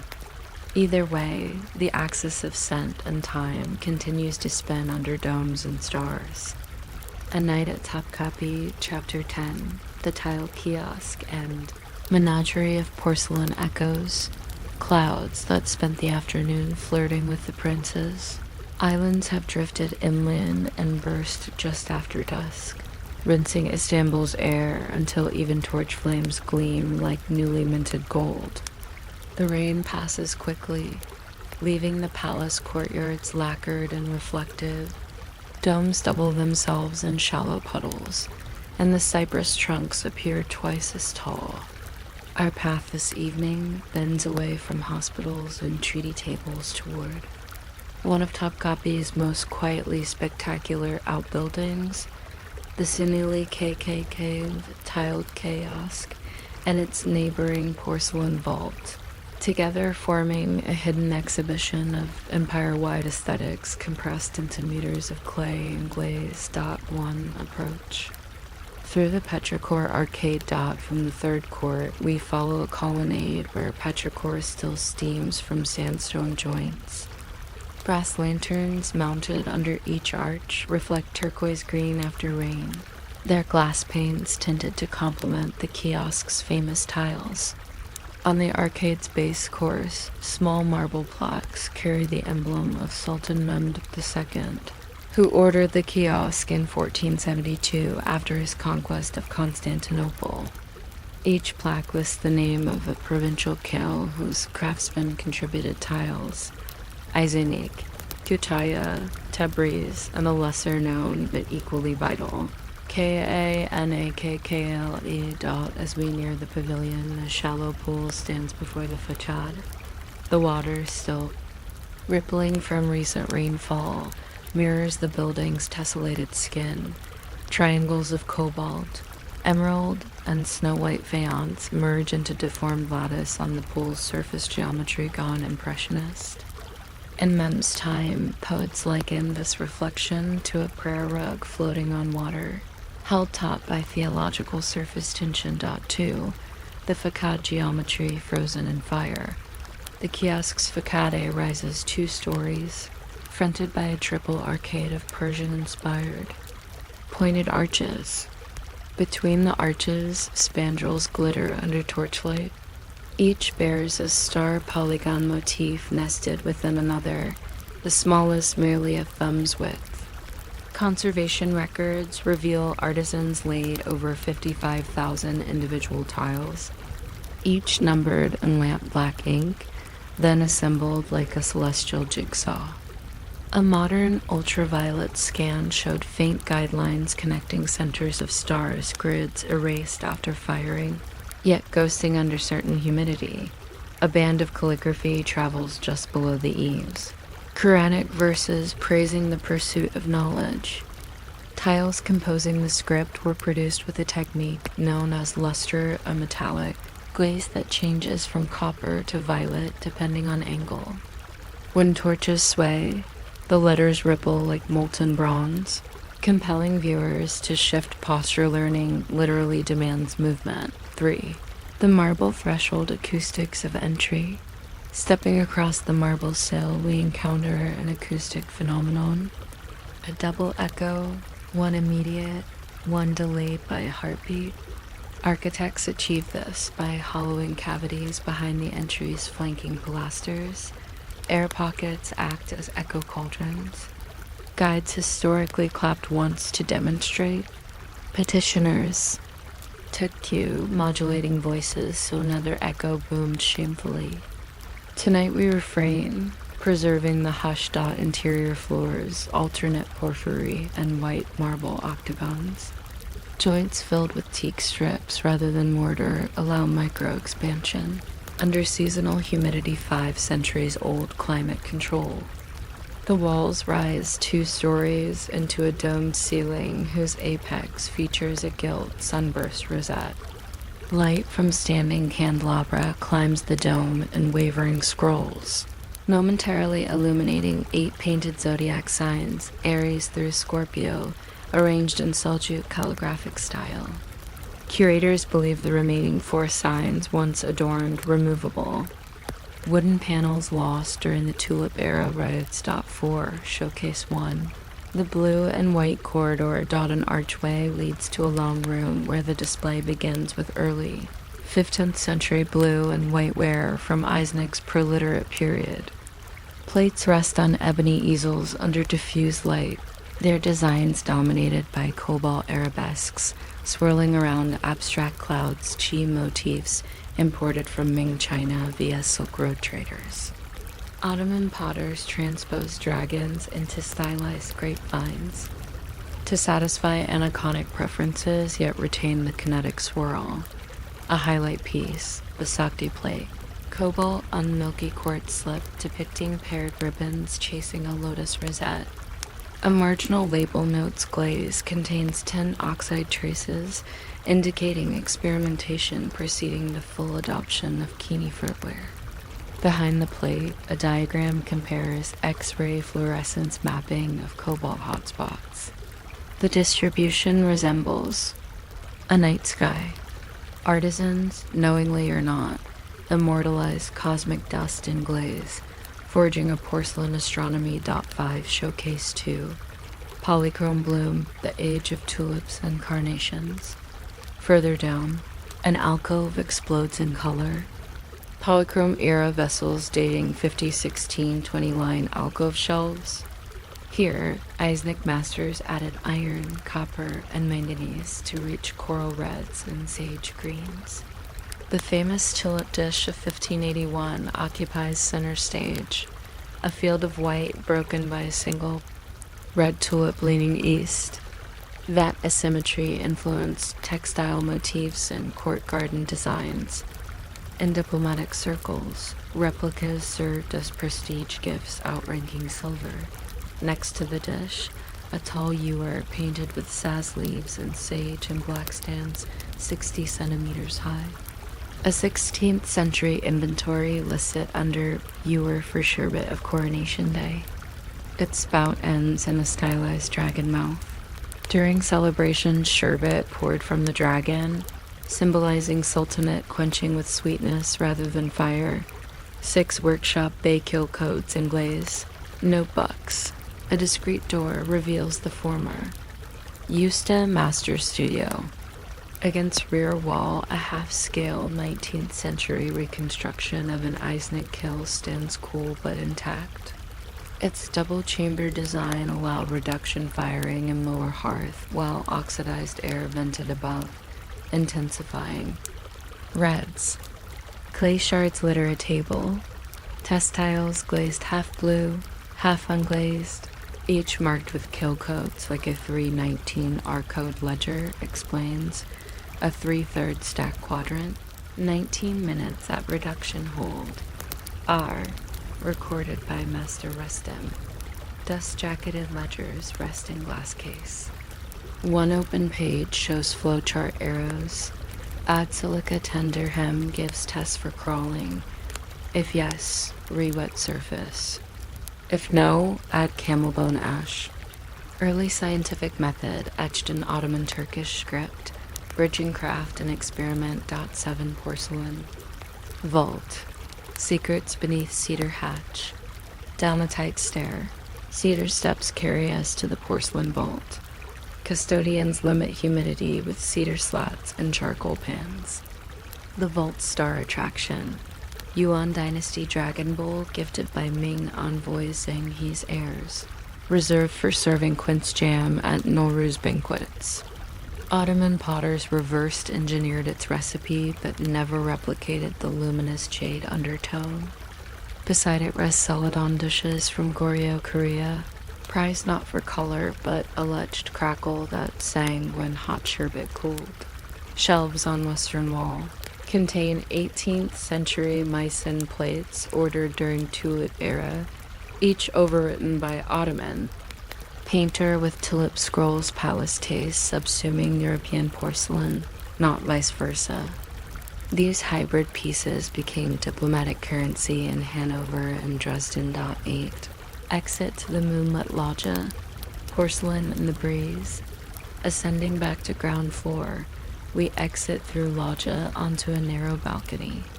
Night has returned. Lanterns burn in. Bosphorus ferries, their lights dotting the strait. On the balustrade, 2 Kutaya ceramic finials shaped like pine cones glow under moonlight, their glaze flashing unpredictable lilac rare manganese variant. A 1750 diary describes palace ladies placing fresh-cut tulips into the hollow finials each dawn. Blown across the strait at sunset, petals return to earth as color without weight. A brass wind gong, used historically to signal kill openings, hangs on a beam. Curators allowed a single strike per night to study metal fatigue. The bell note, when struck, echoes into gardens with a mellow Guy minor. We strike once. Sound travels over cypress crowns, perhaps reaching the Andrian courtyards where apprentice. Pages still practice night recitations. 9. Reflection along the cobalt waterli dot as moon arcs higher. Tiled surfaces transform. Turquoise deepens to teal. White tiles hued pale blue. Calligraphy gleams silver. Water in the entry pool picks up. Star reflections. Geometry of heaven overlays geometry of Earth Islamic design's perennial goal.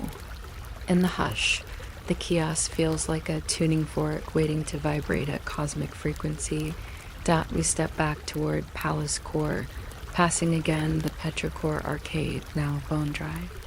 Torches gutter as a fresh breeze ascends from Bosphorus, redolent of salt and jasmine. The palace behind us slips into silhouette, but cobalt tiles trap moonlight like seawater and stone. They will glow until dawn's first saffron, then pale back to modesty, repeating a cycle of revelation and restraint. Epilogue glaze cooled, yet story fired anew. With chapter 10 complete, our narrative tiles pieces of pottery, astronomy, and geometry into a mosaic of imperial artistry. Next, we may descend beneath treasury stones to the Sultan's privy, jewels, or ascend minaret scaffolds to inspect sound bulbs that guided muezzin echoes. The palace remains inexhaustible, like glaze. Each firing reveals new patterns.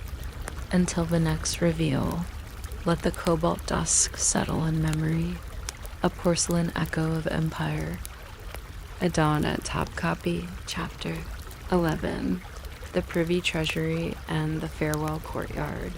The night that wrapped the tiled kiosk in cobalt silence has peeled away, leaving an indigo residue across the Bosphorus sky. A faint pearl line on the eastern horizon announces the last dawn of our journey, and Topkapı, ever mindful of ceremony, acknowledges the hour with a single brass. Cannon report from Seraglio Point. The reverberation glides over minarets and slides into the outer courtyards, activating a choreography that has persisted through 6 dynasties. Torches are extinguished, fountain jets lengthen, and cedar shutters unseal their hinges to admit the first breath of maritime air dock today. We descend beneath the palace's most fortified slabs into the inner treasury of privy jewels, a chamber seldom granted to foreign dignitaries, reserved for accession rights and the annual inventory. Reading then rise again to step onto the farewell courtyard, where apprentices once concluded their training under the open sky. The 2 spaces form conceptual bookends. One encloses the Rare's tangible assets, the other releases graduates like birds from a shoebox, scattering knowledge beyond the walls. Together, they offer a final metaphor for an architectural organism that both guards and disperses. 1. The descent echoes between granite and gold dot from the third court's herb garden, a mosaic we traversed in Chapter 9 and obsidian framed. Doorway leads into a spiral stair scooped out of solid granite. Steps descend with a slight clockwise tilt. Each riser tapers inward to discourage hurried footfall. Builders place the stair well within the thickness of palace walls. The swan walks inside, stone sound muffled, heartbeat magnified. Torch niches punctuate the shaft at even intervals. Conservators now fit them with low-heat LEDs, but the niches retain such shadows like finger smudges on parchment. Halfway down, a grilled landing interrupts the spiral. Here, an inscription panel of white marble, lettered in Thuluth script, records the 1522 treasury fire. The fire destroyed Ottoman war indemnity ingots stored after the Rhodes campaign. The panel lists the weight lost 2,347, occas of silver, and the restitution schedule spanning 3 fiscal years. The document, chiseled into rock, confirms that sometimes bureaucracy becomes literal bedrock. The staircase resumes, concluding at a bronze door taller than 2 men. Its surface appears matte until lamplight reveals dimple patterns, a hammered rapus design of stylized cypresses, whose trunks morph into entwined calligraphy declaring, "Wealth bears witness to stewardship." Twin locks require simultaneous. Keys, modern replicas, suffice for demonstration. When rods retract, the door swings in near silence. Counterweights of whalebone and lead inside jambs balance the mass up. Renaissance marble hidden from the Renaissance .2 chamber of the 7 caskets. The privy treasury is octagonal, yet visitors initially perceive it as round because interior walls are veneered with scalloped cedar panels overlaying the angles. A cast iron chandelier, suspended from a shallow dome, holds 128 rock crystal prisms. Each prism terminates in an emerald bead no larger than barley. Lantern light refracts into green astral motes dancing across gilded surfaces. 7 rosewood. Caskets array themselves along the circumference, each set on a plinth of Egyptian alabaster. Cabinet makers inlaid the caskets with mother of pearl stars, whose radial tips align with the cardinal directions. Compasses confirm sub-degree accuracy. Scholars interpret the arrangement as cosmology, 7 heavens guarding terrestrial order. Casket I.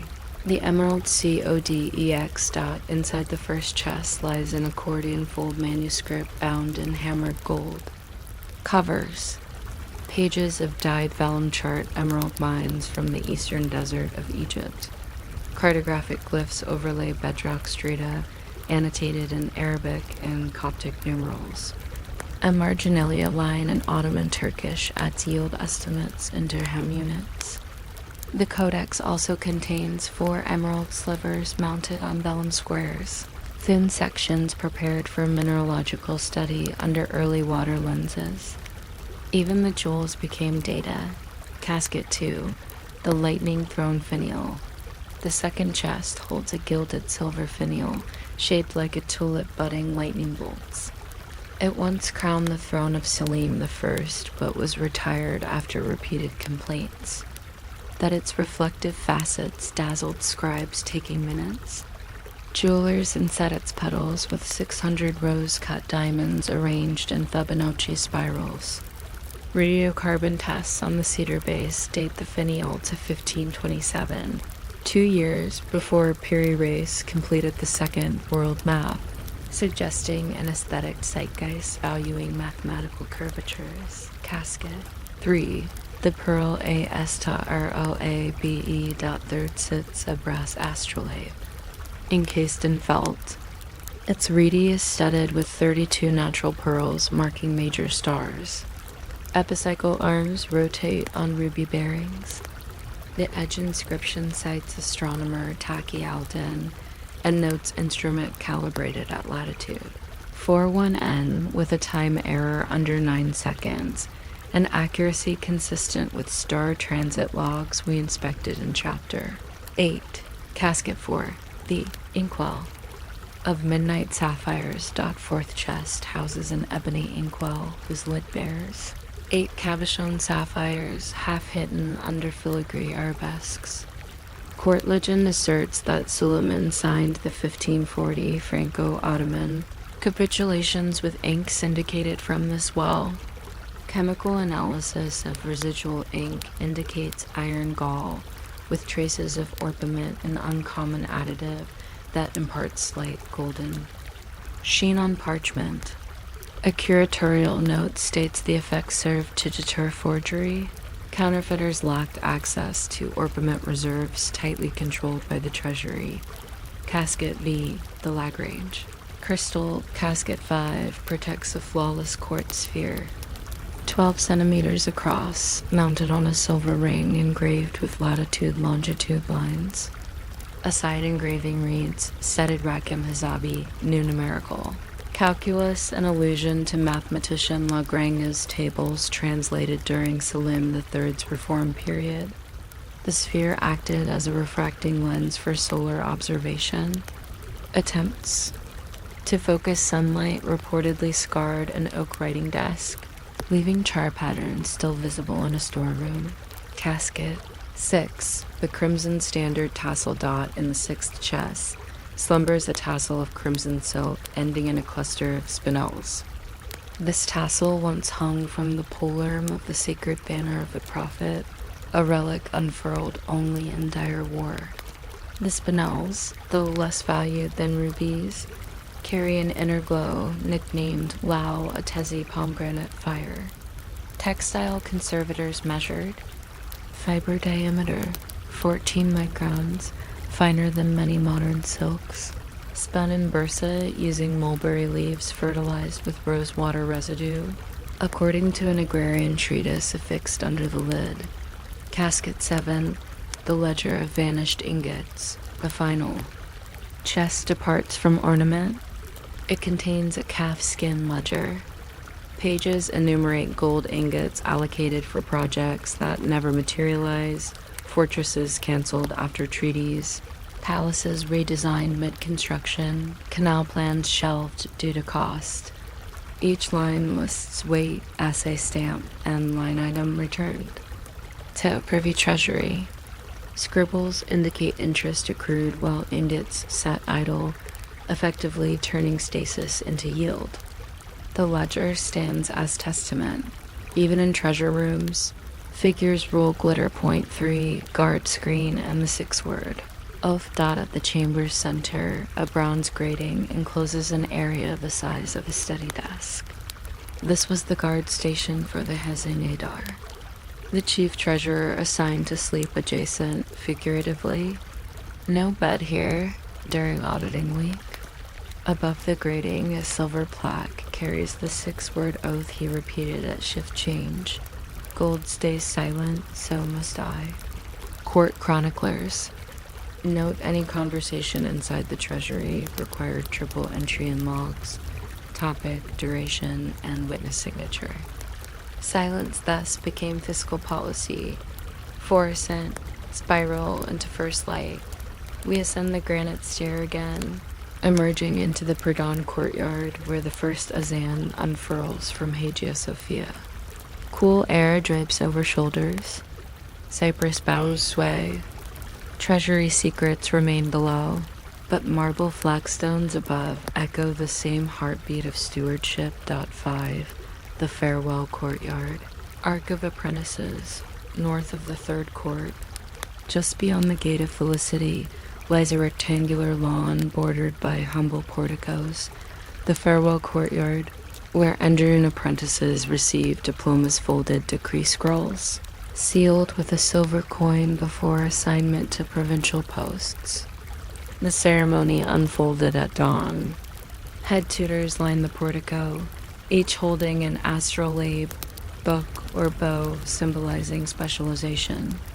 Graduates crossed the lawn's length, stepping on a mosaic path of black and white marble squares, echo of Chapter 2's Cellar chessboard. Now transposed to sunlight dot at the courtyard's northern wall, a low marble platform bears a carved relief of an open book. Pages blank, symbolism plain, the student's next chapter unwritten. Recent restorations reveal faint boot scuffs on the platform. Countless feet paused for official portrait sketches. We stand where those portraits were framed. In the slanted dawnlight, the porticos cast stripes on the lawn. Birds arc overhead gulls, giving way to swifts. For a moment, the palace presents itself not as archive, mint, hospital, or observatory, but as threshold, the last wall before world. 6 coda echoes fold into silence. Our itinerary through Topkapı has spanned 11 chapters, each corner turned revealing a new discipline. Maps etched in emerald, perfumes that negotiated truces, coins beating martial rhythms, stars aligning. Ours. In leaving the palace, we acknowledge that no single narrative can exhaust this labyrinth. At best, we transcribe a handful of its echoes, the privy treasury locked away to preserve. The farewell courtyard opened wide to disperse these opposing geometries, summarize empire's pulse, gather, refine, release. The morning cannon fires again, this time signaling gate opening. Vendors outside Seraglio Point already hawk simmet. Fairy horns harmonize with their calls. One last glance at dome's burnished pink. Above them, invisible yet implied, that 6-word oath hovers. Gold stays silent, so must we. And so, with gate hinges groaning a final note, our tour concludes.